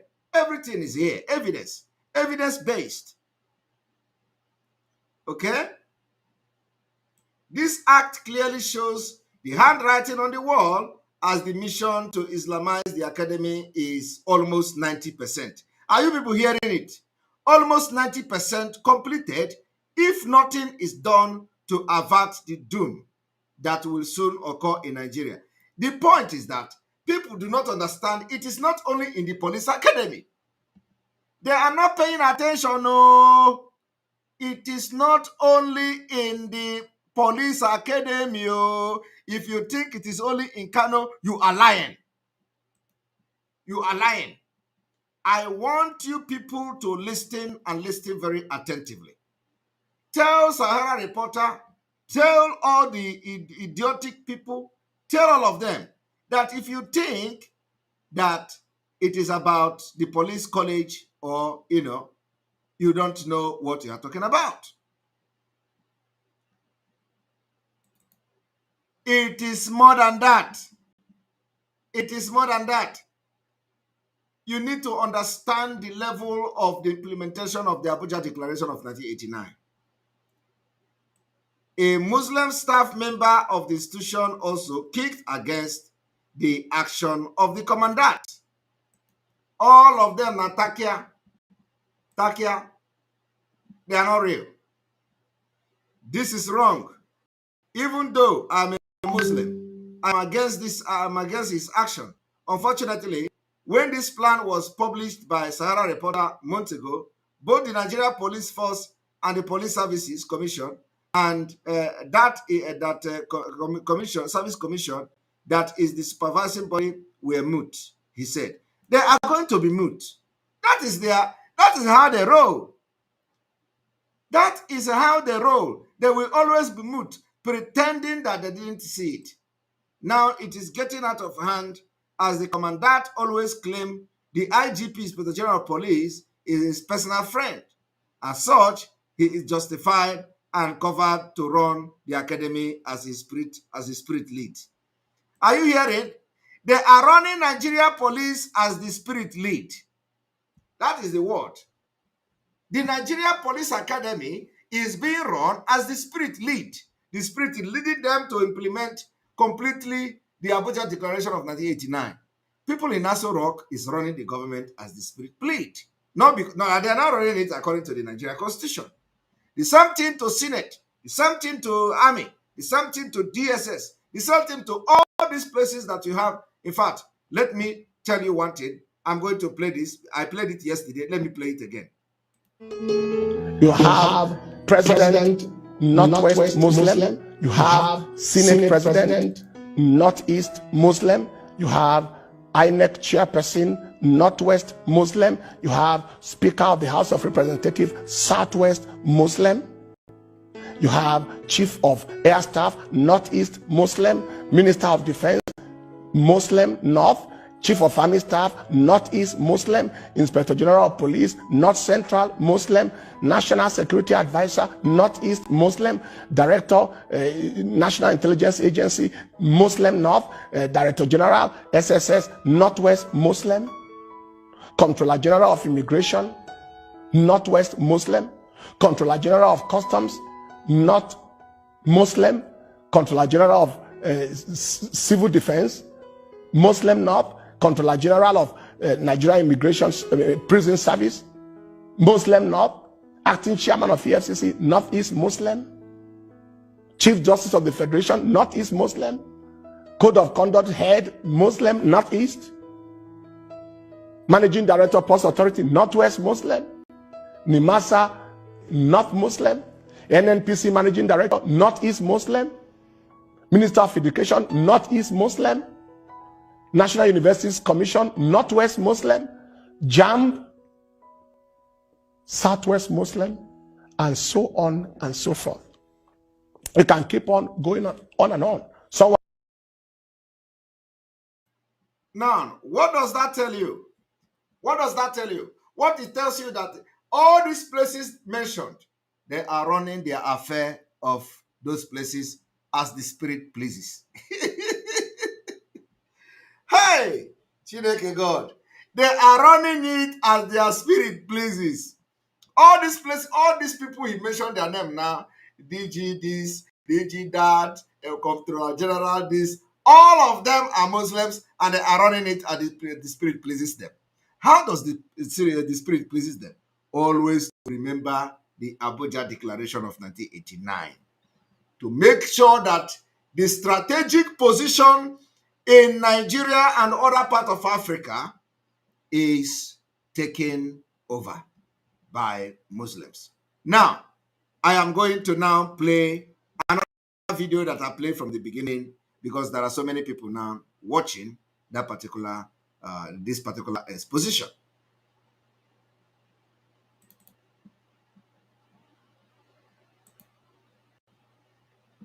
Welcome to our forum discussion on the roots of prejudice. All four participants in today's discussion are high school students from Africa. Let me introduce them to you now. From Nigeria, Mohamedou Liman, 18 years old. I am a Mohammedan, and I have prejudices against Christians too in southern Nigeria. You said you have prejudices against Christians in southern Nigeria. Is that particularly because they are Christians? I'm a Christian myself, but I have no prejudice against Mohammedans. I rather prejudice against whites. Am I right? Let me ask Mohamedou another question. You said at the beginning that you were Mohammedan, that Nini was Christian, that you had some prejudices against Christians. Yeah. Let me ask you a fairly frank question. Do you have any sense that Nini from the Gold Coast is less purely African than you are? Yeah, I often feel that. Why? You see, we in Nigeria, and now part of Nigeria, northern Nigeria, we often feel that Africa is for Muslims, not for Christians. It's meant for Muslims. And have you heard that? There, in northern Nigeria, in 1950, believed that Africa is for Muslims and not for Christians.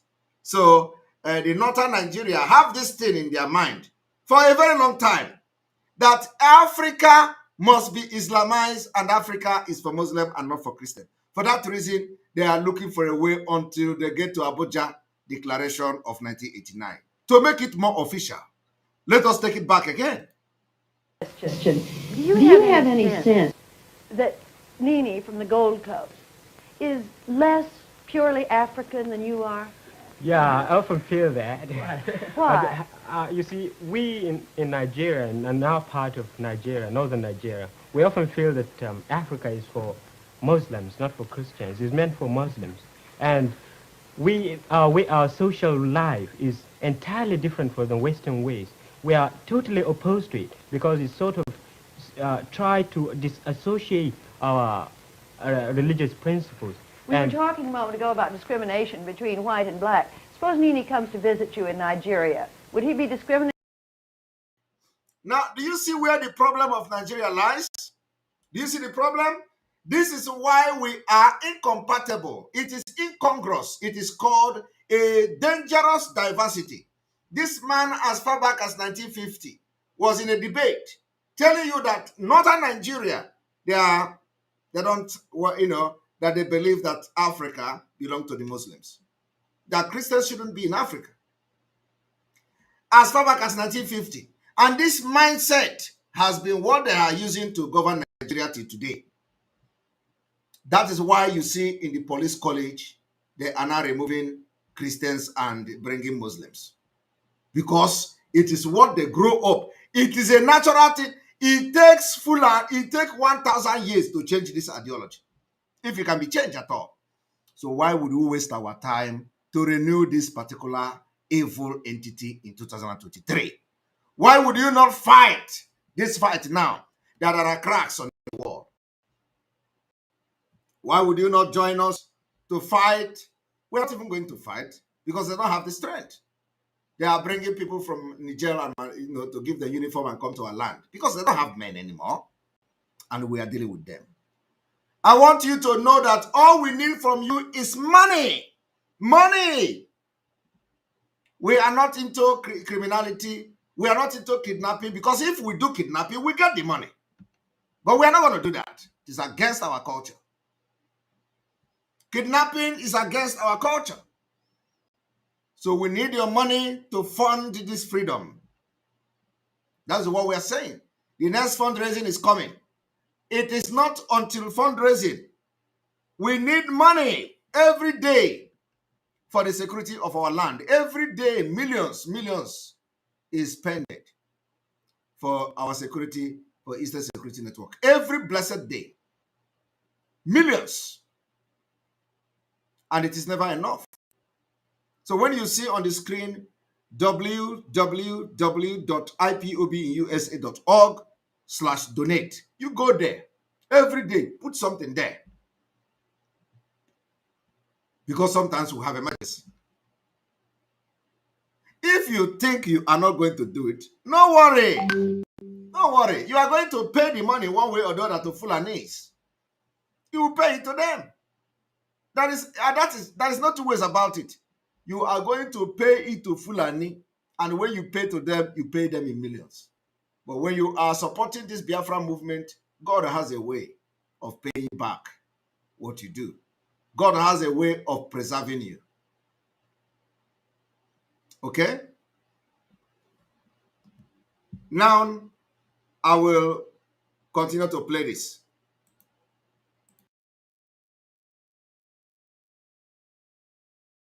Against in any way? I suppose so, simply because for one reason. And I tried to have it northernized, and now all important posts are being held by northerners. In actual fact, what it is a northerner first. If you Now, after that 1950-something debate, you hear what the guy said. The guy said that Africa should be for Muslims. So they started by the slogan, Northernization. They started by Northernization. They say, oh, the place where they are working in that region, it must be Northernization. You know, that all Northerners should be there and they are going to be Muslims and all. And they started small. And nobody complained. Small. If you do, they put dagger on your stomach and you are gone. Everybody are scared of them. They use terrorism to get position where they are today. They started it small. If you do, they bring that dagger. If you do, they bring dagger. They say, don't go there. Now, Fulani people, they carry dagger. That is what we were told in those days. So if you see Fulani, they already, even in the system itself, as wretched and tattered they look, the system itself has installed fear in you to fear Fulani. If you want to fight them, they say, you want to fight who? Fulani, don't go there. They carry dagger. They go choke you with the dagger. And nobody is going to do anything. And they were not going to do anything. Nobody should, if you mention that anonymous here again, I will block you. All of you are the accomplices. And can you know 1 naira? Can you know a recharge card from their criminality? This Ifeanyi style. If you comment that nonsense here again, I'm gonna block you. They can post whatever they want to post. All of you are the recharge card. They're getting recharge card from them. Because we, you know how we ended their career. They will collect this money from people, and they will share recharge card to some of you. And you will come on social media and start sharing Anonymous. Who is Anonymous? Anonymous is gone. They are criminals. Because I exposed the killer squad today. So they are going to post something about me. That is what they do. Immediately I post something about them, they will go and hide under the Anonymous that doesn't exist, and they will post something about me. Okay? So I am not, it is not a surprise. All right, so we're going to let us block the guy because he thinks we are here to joke. He is Anonymous. He want to promote them here. He's gone. All right, so having listened to what we have done so far, we're going to open the line, and we will try as much as possible to end this broadcast at 2 hours 30 minutes. My brothers and sisters, welcome on board, and let us have question and answer. As you know that in a way change you go, direct question, no wasting of time. Go straight to the point and ask me a question. We need to be addressing a lot of things. Please let your question be very, very good. Welcome to the program. Hi. Good afternoon from here. I have the questions actually. The questions have to go by what you preached a couple of days. I think I was yesterday. Okay. Trying to get in touch with you. Secondly, go this way. So you have looked into what is going on around the world with media. How would we control the media? Because we know that media, international media, is the way they use to get into people's countries and manipulate people's in government, and also take over the government. So how do you think Biafra will be able to control the media? Not that in a way that we're going to control people's opinions. How do we think we can control the media with that? We are going to control the media very soon. The group we are putting up together will also work on that. It's going to be an international group. So those groups will focus on media, on international media and stuff. And then, of course, our activities will speak for us very soon. For instance, US has CNN, Fox News. I know, like I said, Islamic has listen. Our activities and the liberation activities will speak for us very soon. Okay. So second question I have now. You can choose to answer this question. You can choose not. Basically, all the time, Mazen Nanikalo was here with us. Do you actually have time? Let me say, spend time with him, have a conversation with him. Yes. If you can choose to answer it for public. Yes. Do you actually, in your own time, do you actually spend quality time with him to him to know you, and you to you also to you to also know Martin Luther King. That's one question. There is nothing like quality time in this struggle, because first of all, he is not here in Finland. Okay, so when you talk about quality time, when you spend time with somebody, it becomes quality. I didn't mean quality time. I mean discussion. Yes, of course. Yes, of course. Okay, all right. Thank you. And I've always gave him my word. In any discussion we had, I've always told him, I will be the last person to disappoint you. Okay, thank you. Well, one thing I would like to touch where you put earlier, one of the expositions that you made today. I think if I would be, I was going by spirit. I thought about this, that this guy called Wangari hasn't touched, because he's a kind of, what kills him is jealous. He's a jealous man being. He thought that Ikonso was kind of being too close to Mazinga. He's taking some stuff off from him. That's one thing I think, because if you look at the time he was coming to the program during the donation, he always talk about this. But when you began to expose this guy from, I don't want to mention his name, he never said anything about that guy. Mm-hmm. Even if the way he portrayed Ikonso, but you begin to expose how this guy had connection with his kid. Yeah. He never said anything about it. You see? I began to be more worried about that. That's when I knew that that's something that he knew about all these things going on. Now his position didn't. It wasn't a new thing to me, but I got out all these dots. Yeah, and points it right there. Now it is coming out clearly, right? Yes. It's clear. He makes point today. It wasn't when he made that when he brought that discussion. My mind linked to that point. Then you mentioned the name. I was like, yeah. Now it begins to make sense, because I knew that you're going to mention that name, because it makes sense to me. Thank you, Master. Thank you. All right, you're welcome to the program.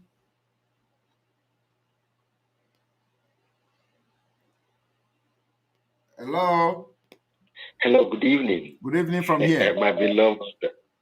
Yeah, Simon, good evening. Well done job. Good evening. God will continue to uplift you. Amen. And give you more wisdom. Amen. Yeah. My name is Akos. Yes, I know you called last time. Just go straight to the question. Thank you. Yeah. These people are very different. In fact, they are people that are already frustrated, who came for conquest, but they failed. And that's exactly what they are doing in Israel. They tried all they could in order to wipe out that country, but no way. Now, when we have success, it's one thing to have success, but another thing is to maintain the success. Please, I want you to help me to educate us what we will do against this terrorist attack after our restoration of our Biafran nation. Because why I'm asking this question is because of the experience I got in Israel. I think, are you there? Hello? Are you there? Okay, of course, I think we lost him. So, of course, we are going to make sure our defense is, we have state-of-the-art defense system.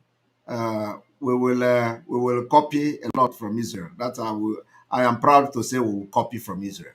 So we're going to have a defense system, knowing fully well the situation of our neighbors and all that, and the threats they pose to us. So we are going to, our defense is going to be, world class. That at least, we can assure Biafrans that our defense will be state of the art. I think you are calling back. All right, we lost you. Yeah, sorry, it was the network. Okay, yes, so I'm just addressing your question that yes, our defense is going to be, we're going to have a state of the art defense In fact, we're going to pump money in defense, knowing the threat, surrounding us, especially our neighbors and all that. So, of course, that should be one of the biggest priority. The security of our land, our borders, will be the utmost priority for us.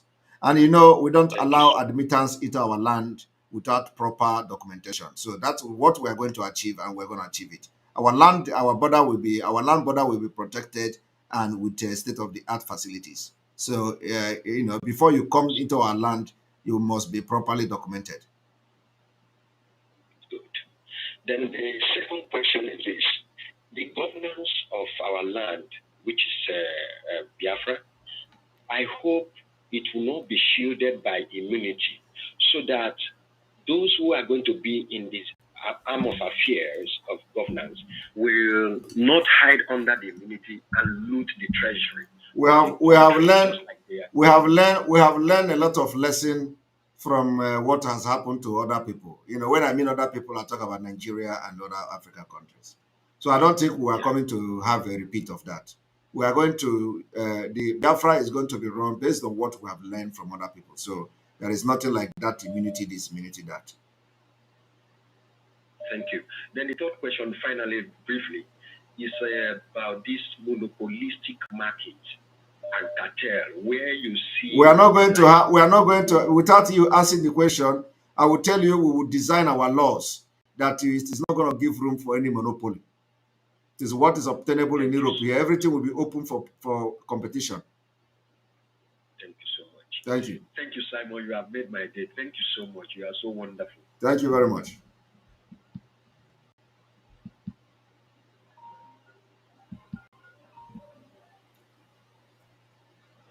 Welcome to the program.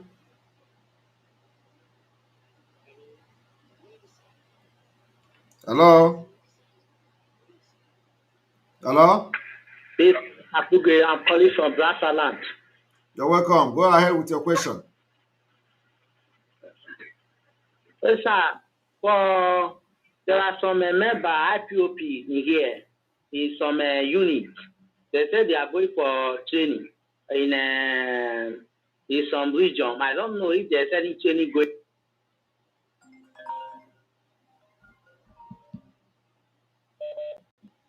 Welcome to the program. Good evening from here. Yeah, good evening, Simon. You're welcome. Go ahead with your question. Simon, my question is, when Biafra come, is it going to be like this in Nigeria, like other countries, where Chinese will bring their own people? They will become and working in our own country. While our workers, our people will not have something to do. The reason why you have Chinese is because Nigeria are stupid people. You understand? Nigeria are idiotic people. That's why you have Chinese. Why would we have Chinese when we can do the things ourselves? Why would we have Chinese when we can construct and build things ourselves? Why would we bring Chinese to come and exploit our mineral resources when we can use our mineral resources to develop whatever we want by ourselves? If any Chinese is coming, Chinese is just coming if what we don't know, we learn from them. That is the only way you are going to see Chinese in Biafra land. I am telling you the fact. As of today, we manufacture whatever we want to manufacture. So why do we need Chinese? The only reason we are going to need Chinese is to buy their equipment, buy machineries that we're going to use to work, because we cannot produce those machineries, at least not yet. So why would Chinese come and Chinese will be exploiting our resources? It is not going to happen in Biafra. I am telling you, if in fact me, I will personally campaign against it. It is not going to be possible. I don't know whether you are there. Okay, I lost him, but that is the fact. Okay, my second question is yeah, I'm there. I'm here. All right. Can you hear me? I can hear you.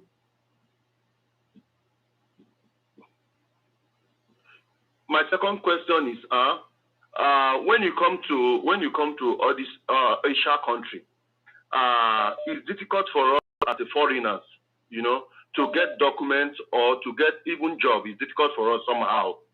But when they come to our own country, they even control us in our own country more than their own country. The first question I've addressed you now. Okay. You understand? My last question. Question. Go ahead. My last question again. Okay. My last question again. Like I will be able to say this. Like we now, like me now, I didn't go to school, but I have handwork. What when in Biafra, we that doesn't go to school and we have handwork, what is the government going to do for us? I like this question. I want to tell you that in Biafra land, it is not going to be all about school. There are different ways of education. You have what we call the formal and informal education. And let me tell you, in the developed world today, in the developed country today, at least when you talk about developed country, Finland is leading. Finland is leading in innovation. Finland is leading in both economy and all that. So, and Finland passport is #1 in the world. So, because of the way they are living ahead of other nations. And you know what? Some people don't necessarily have to go to school. You go what we call amati korke akolu, or you go to some school that you learn how to do some jobs like professional job and stuff like that. So you don't necessarily have to go to school to be able to have a job or be useful to the society. So what I'm trying to tell you today is that in Biafra land, we are going to adopt a system that is completely different. That people will even choose to go to a professional school, like what I mean professional school, like vocational studies, a vocational studies where you can learn how to cook, catering school, hotel management, and stuff like that. You can also go and learn how to do construction. You go to school for construction work. You go to school to how to lay stones on the road and stuff like that. These are, these are like jobs that are well-paid job. So it does not matter when you go to university. It is not only when you go to university that you get, that you can be useful to the society. No. In fact, so many people will go to school, go to university, they have nothing to offer to the country. But some of you, or some of those who may not go to university, but will be able to go to some kind of vocational school or vocational study, is not to go there and read, but to learn something, to learn how to construct something, to learn how to build something. You become useful more than those who went to school and they have nothing to offer. So my brother, it is going to be completely a different system. Everybody will be useful in Biafra. We are going to design it like that. And like I tell you now that in Finland, we have that system.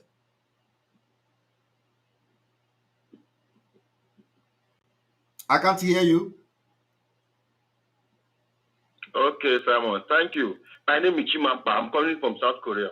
Thank you. Somebody say it's apprenticeship. I said my name is Chimampa. I'm calling from South Korea. All right. I didn't call my name at the first time. All right. Thank you very much. Thank you very much. Thank you. All right.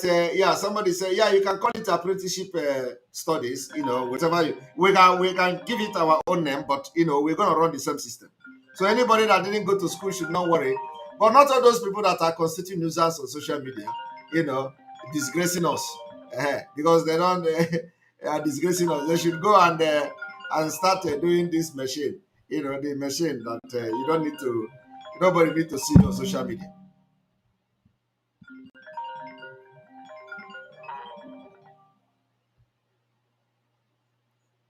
All right, welcome to the program.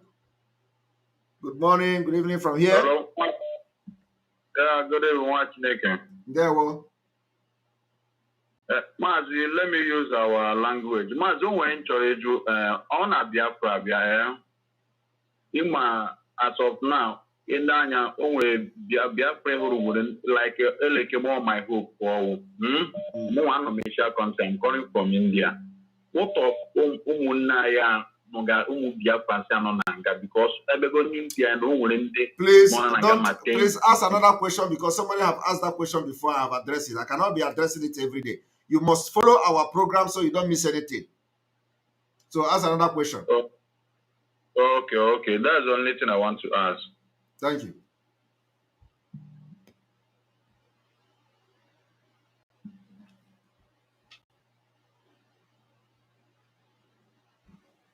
All right. We have still 20 minutes or 19 minutes to go.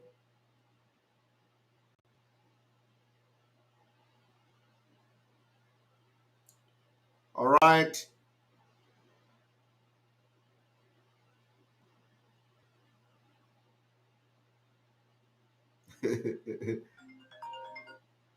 Professor Bia, voice of Biafra. So I like the. All right, we're still on. 19 minutes more to go.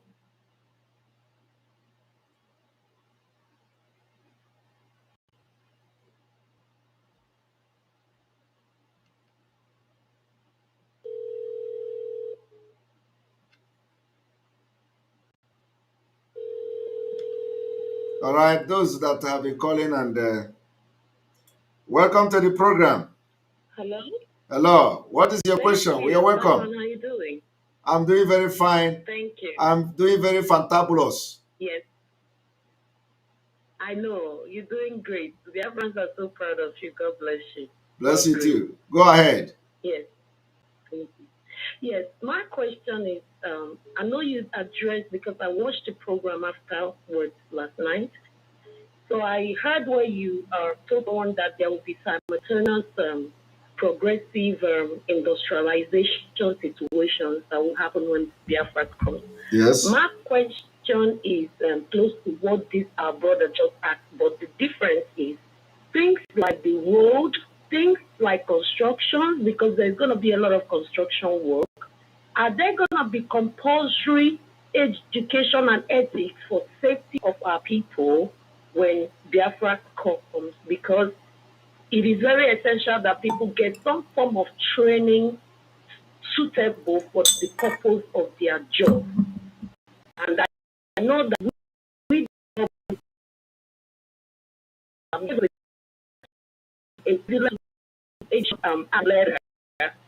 by then there will be others from other countries doing the menial jobs. But in the beginning, Biafrans are going to be there. We want our own to start from, the ground. So are there going to be solid educational training for people before they ever venture into that? Because I know there has been hunger in the land, and there has also been psychological disturbances that we suffer through Nigeria that will help Biafra. That's my question. Yes, that will be, and yes, that will be, and I've actually answered that question before, like when I said that will be orientation. So because it is going to be a little bit different. It may not be just education like that, but there could be some kind of orientation from the beginning. And you said something that I like so much. You said experience will be used as qualification. I like that because actually that's what we have adopted in Finland here. Finland is living like 30 years to come. So we're adopting that same system here, experience to qualification, and we're going to do that in Biafra land. Yeah. I like that. Where did you hear that? Because I know you don't have that in America. So where did you hear that? It is applicable here because even if you are doing a menial job and you have years of experience in it, you are welcome to the table of decisions because your experience counts more than who just got a degree without experience. So do you have that in America? Yes, we do. You do have experience to qualification in America? Experience, yes, to qualification, yes. Okay, all right, that's good. I was thinking that we are the only one who are civilized, All right, so now learn from us, right? Experience is always the best, yes. All right, so we're going to do that. Yes, I agree with you. Thank you. All right. Thank you so much. Yeah, all right, Ogodoma. And for those who, this is Alenora that is talking, right?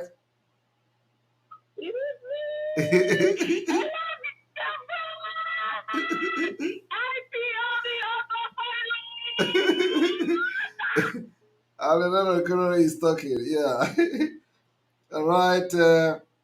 Welcome to the program. Welcome to the program. Hello. One moment. All right, you can go ahead. You're welcome. Good evening. This is James. What a long time. It's been long, huh? Good evening. Good evening. Go ahead. Yeah, the question is, like what Alelora said, I think in my place, I'm calling from UAE. Okay. I'm calling from UAE. Okay. My two questions is, first of all, you said something that if Mazi come back to come back, that you are going to rest and you are not going to do anything. Now my question is, if he calls you to do anything, like to work with him or to pick it up from where you stop, will you accept? Are you going to still to go for vacation? Are we going to rest when we have if we come today, because Biafra has not come today? Why am I going to? We are here to finish. We are here and now. We're all out. Okay. Now the second question. My second question. Go ahead. Okay, my second question is, what would be the qualification for someone if Biafra comes, or qualification of someone to run in the government status? Like the local government chairman, we have that is why you people should be watching and following our program. The thing concerning qualification to run for anything was discussed in the Biafra Charter. The Biafra Charter made it very clear the criteria is not about qualification. The criteria is that you must be 18 years and you must be of good behavior, and your people must accept you. And let me also tell you one thing, that it is not just about the qualification of the person, but the person must be competent. The person must be competent, and the person must be well accepted by the people of his community or where he is contesting the election. And let me tell you how we are going to do the election in Biafra. Election in Biafra is going to be, if you are born in Biafra, immediately you are 18 years, you automatically will qualify and receive the right to vote. So at every given election, you will automatically receive the right to vote in your home. You don't need to go and struggle to go on your registration. You don't need to struggle to go for PVC. We are solving those problems from the beginning. So once election is coming, you are going to receive automatically to your home the right to vote. So everybody in Biafra land, everybody in the nation of Biafra that is 18 years of age will receive the right to vote. So if we are 17 million, people in Biafra land, we are expecting that 17 million people have registered to vote. If we are 80 million people in Biafra land, and 80 million are more than from 18 years above, it is assumed that 80 million that are from 18 years above have automatically registered for voters card. So it is automatic. So now, during the election, you will know those who are interested to vote and those who are not interested to vote. Those who are interested to vote will now go and vote. Nobody is going to put your voter's card in a dustbin. Nobody is going to hide your voter's card. Nobody is going to shoot you standing on line for voter's card. No. So, and the voting system is going to be a unit by unit. So we are going to, things that is already on ground, we're going to solve those problems. So I'm just telling you now to know that with this kind of system, any nonsense person will not come and contest election and win, because the people are going to vote you. You understand? That's good. That's good. I understand. I've been trying your number. It's been long for like 2-3 months now. I have appeared in your program. It's been long I've come because of business. But I thank God. I just remember that name now. Thank you. All right. Thank you. You're welcome. All right, Godaman, thank you for your super chat. We appreciate you. And Lenore Okoro, again, for your membership. You're back to silver. All right, thank you. You're welcome to the program. Hello? Oh, we lost you. Welcome to the program. Hello? Hello? Hello, good evening. Great Simon. Good evening. Sir. Good evening. I'm calling from my location. I just want to ask. Go ahead. If there's any training going on in Biafra Can you stop asking me of any training? There is no training going on. Okay. All right.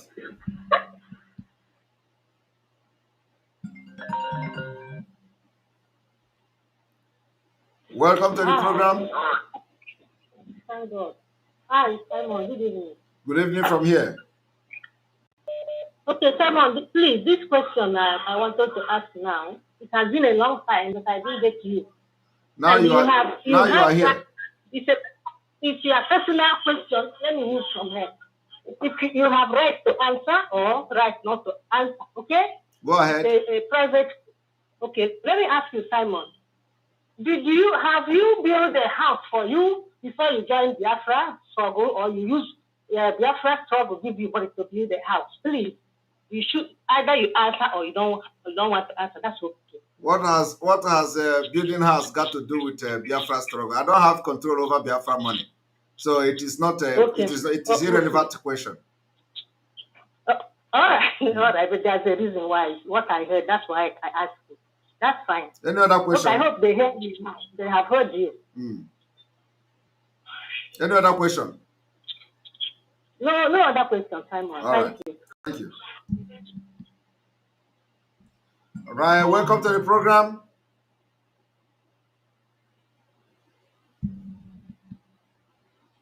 Oh.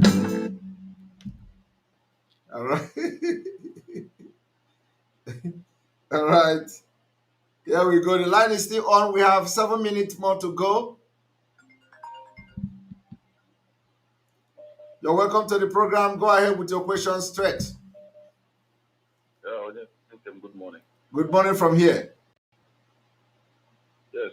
I have two questions for you. Go ahead. The first question is when Biafra is achieved, we have military people in the army in Nigeria and the police and all this, the SARS and do we have any plan to recruit new people, or are we going to get these people into our society? First of all, our security now will be transformed into army, military, and all that. So when we get to that road, we're going to cross it. Those who fight for us now will first of all be our army and police and Air Force and all that, So, and then when we get there, we are going to solve that problem. So for now, we are not taking anybody from anywhere. Those people who fought and who are going to fight and who have been securing our land will form the army and the security of Biafra. That means that we're not going to use any people that are in military now in Nigeria police. You never can tell, because they may end up being part of the fight too. So what are you saying? That's why it is not everything. 95% of them are not trustworthy. They may not be trustworthy, but our system will change it. Anybody who fight, who join us to fight, will be part of the army if he chooses to.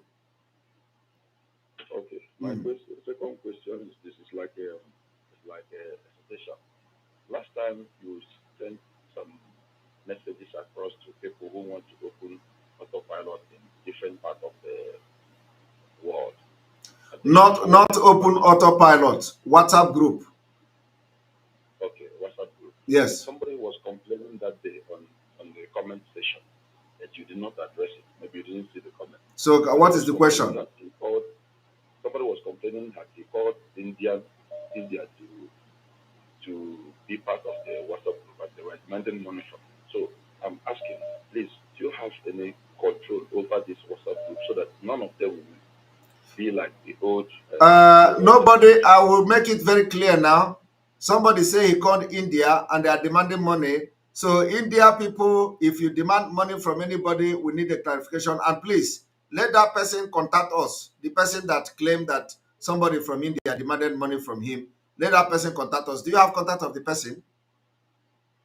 No, I didn't have it. It was on the comment section. It is not everything on comment section you are going to ask me, please, because some of them are not coming from the right people.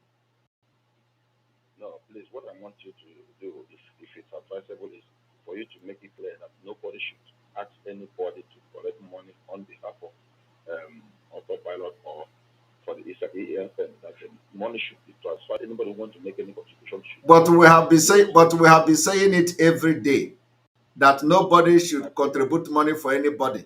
The money goes directly to ESN website. I know you never can tell. Some people are so dubious. Some people are so dubious that you use the name of autopilot to start raising funds for themselves. That's what I just want. Okay. But next time, please do not ask me a question from a comment of somebody else, because you do not know who the person is and you don't know where the person is coming from. So let your question be your own question, because if you begin to ask me a question from the comment of everybody in this commenting here now, it is not going to end well. So let the people come and ask their question and ask your own question, and let us be moving forward. Because you see, this question you ask now may not be true. And then if it is not true, because the person may not like the person that is that own that number of India, because we know all this is what we are trying to avoid, because we don't want what happened in the past to repeat itself. That's why we are not having any group. That's why we're not having any coordinator this, coordinator that, because it is always a problem. So somebody may not like the person that owned that number, and they will come here and comment that, oh, the person demanded money. Meanwhile, the person may not have demanded money to join. So all these things, let the person who want to say it call and tell us that he wanted to join, and the person said it, and then we, so we know somebody is talking and say it is his own experience, not what you saw on comment section. Please, very important. Just take observation of that. Take note of that. I know, don't misunderstand me. Don't misunderstand me. No, I'm not saying, I'm just telling you to take note of that. That I'm not saying you do, it is not, I know you are genuine, okay? I'm just saying that next time, don't ask questions based on what somebody commented. No matter how that thing is sound relevant to you, do not, because that is not your question. Yes, my brother. This is not, the question is not because of what somebody commented. What I just want to give is an advice so that you update it, that nobody, the people that are calling from India, South Africa, even Ghana and whatever. The right way to have put it, listen now, it is that the right way to have put it is that, please, this, you hear that we are having groups like this WhatsApp group. Please, you have to make it very clear that none of this group will be collecting money from somebody. By that time, it becomes general. But when you come here to say somebody commented that India demanded money, if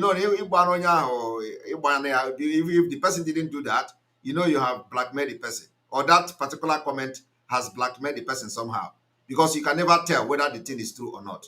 So if you have said generally that, so that to avoid problem, please make sure you tell anybody that is opening WhatsApp not to collect money. And then, of course, we are going to be announcing it for people to know, without pointing finger from a comment of somebody that you cannot verify who the person was. Okay, that's exactly what I wanted to do. So all right. I understand. I think your correction. Yeah. Thank you very much. Exactly my meaning. All right. Thank you. Well noted. Hold on 1 minute. You don't open my message. I don't know how you get up information from other people. I sent you a lot of messages. I cannot be opening. I cannot be opening. I said anybody that have anything that is very important goes through the media team, because you don't expect me. If I open this phone now, there is thousands of messages, and I'm working too. Okay, so it is. If you want me to get message, send email. I will read it. Okay. Last time I told you I paid my money and I sent you the receipt from this number, but you didn't open it up. But it doesn't matter anyway. But did you send it to the media team? No, I sent it through this WhatsApp call. But the instruction is that you send it to media team now, or any of the Umada.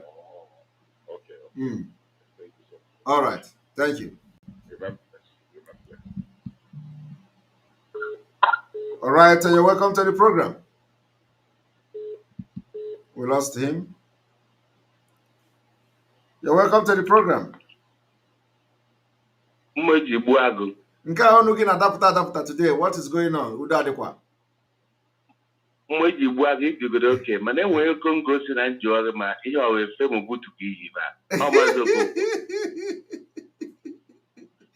Okonkwo maazị achịkwara ọchị enwere m chere eji I want to ask question. Go ahead. When Biafra come, people wey if you pursue somebody wife, what you go do for Biafra life? Yeah, no, my hand no there. That one for traditional. That one for traditional people. I just want to use this opportunity to make announcement for the autopilot in the Netherlands.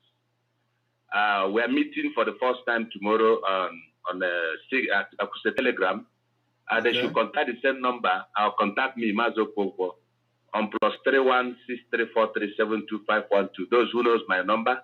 And now, because we are getting bigger, so they want to see ourselves, not fundraise, not be tomorrow they will say Mazo Okonkwo, then the rest fund. Yes. So we want to come together for the first time to see ourselves, all the IPOB autopilot in the Netherlands. Please come together tomorrow. We are starting from 17 p.m. Biafran time. So just contact Mazo Okonkwo. Simon will display my number later. Then I will link you to the real gadget we are going to use on 17 p.m. tomorrow. Thank you, Simon. God bless you. Great. And then also, thank you very much, Mazo Okonkwo. I appreciate. Thank you. And then those in Finland, if you are watching from Finland, make sure you keep contact with the autopilot IPOB. There is no two IPOB in Finland. There is no two. There are not two.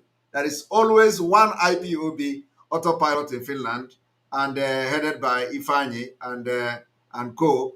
and Raphael and Mazi Clement and Yebu and Co. So if you are in Finland, get in contact with Clement, Kingsley, all of them. They are going to, direct you, and you know when they're having meetings and all that. Those in Finland, IPOB autopilot in Finland, IPOB in Finland. There is no any other IPOB in Finland except this one. So if you want to be part of them, you know who to contact. Clement, Kingsley, Ifeanyi, Raf, Emeka, and Co. All of them. They are wonderful people. So contact them and join them and be having meeting. Thank you. Oh my goodness, my time has exceeded just as I expected. It has exceeded 2 hours 30 minutes. 2 hours 30 minutes. And let us take a couple of calls more before we go.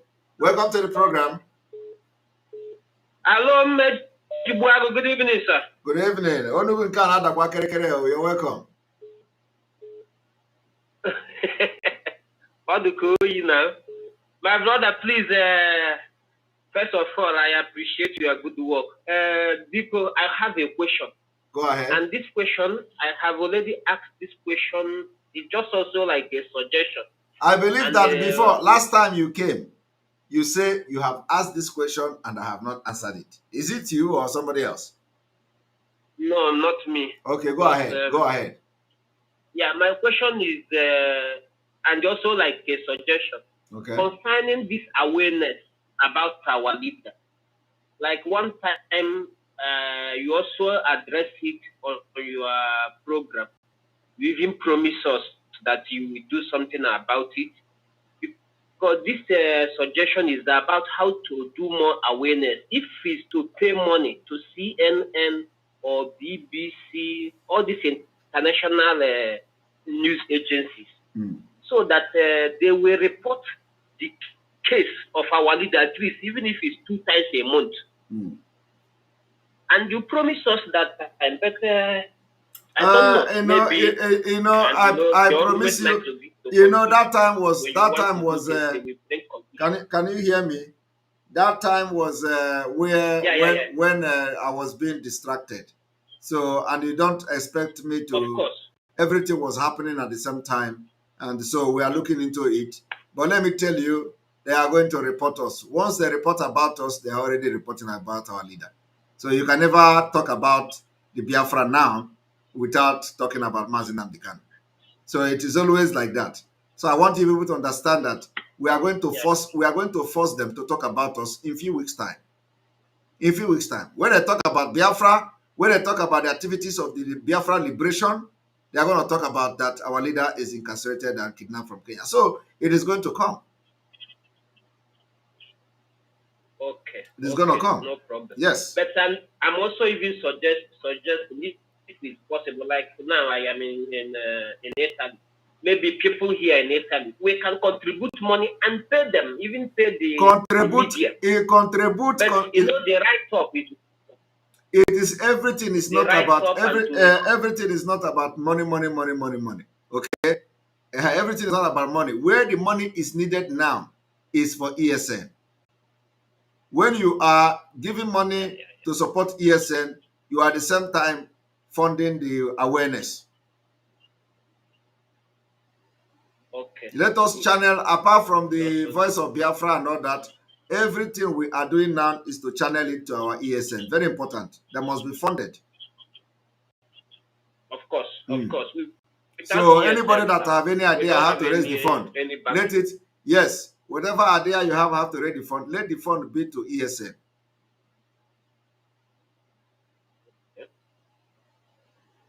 Thank you. Please, if I can also contribute, though you have already done a good job over it, about this P2B.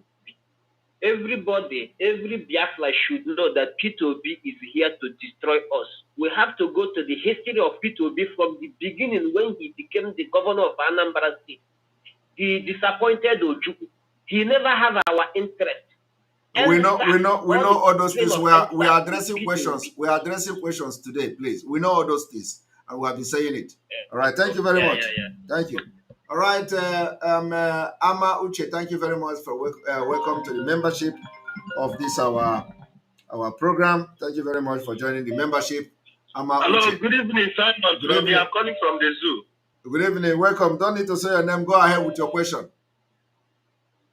All right, Simon, my question is, when we are talking about no election in Biafra land, what are we going to do? Because we know that Nigerians will come with their military as they come during Anambra State election. They will send down their military and their police force in order to enforce that there is election in the Biafra land. So they are going to drag you out of your house. They are going to drag you out of your house if you close your door and be sleeping. Our people can be this very selfish. Just talk about your own and leave our people. Yourself, are you going to come out or you're going to stay at home and allow them to come and drag you out of your home? Me, I will not come out. Family. Forget about other people. Don't talk about them. Just your own. Make sure that you follow that instruction. Leave other people. Let us not worry about other people. Even in Calabar here, that is what we are facing. When we are saying sit at home in Calabar, a lot of people, everybody, they are all going out because there is no enforcement happening in the when this election time come, when you hear sit at home, leave other people. Just make sure you just sit at home and forget other people. You understand? It's as simple as that. Okay, very important. There's no problem, because that is the thing that has been stopping me. Thank you. So this Nigerian military, we need to face them, engage them once and for all. Just make sure you are at home. May they come and drag you out to go and vote. All right, thank you. No problem, man. Thank you. Thank you. All right, we're going to end here. This is 2 hours, 40 minutes, and we don't want to spend 3 hours here. We want to make this program as short as possible all the time. Thank you very much for being part of the program. May God bless you. May God bless Biafra. May God bless Otutuwa. May God bless the Middle Belt. May God bless Ambazonia. May God bless Mazinam Dikano. May God bless Sunday Igbo ESN. May God bless all of you. May God bless our Omada. May God bless Government in Exile. May God bless all our alliances and our IPOB, auto-piloted media team, all of you. May God bless all of you. May God bless our Omada Nelukwano and all that. And all of you supporting this movement. May God bless you. May God bless all our security, both brothers and the brothers in arms and all that. May God bless all of you. From here, from me, it is good evening. Good night. See you tomorrow.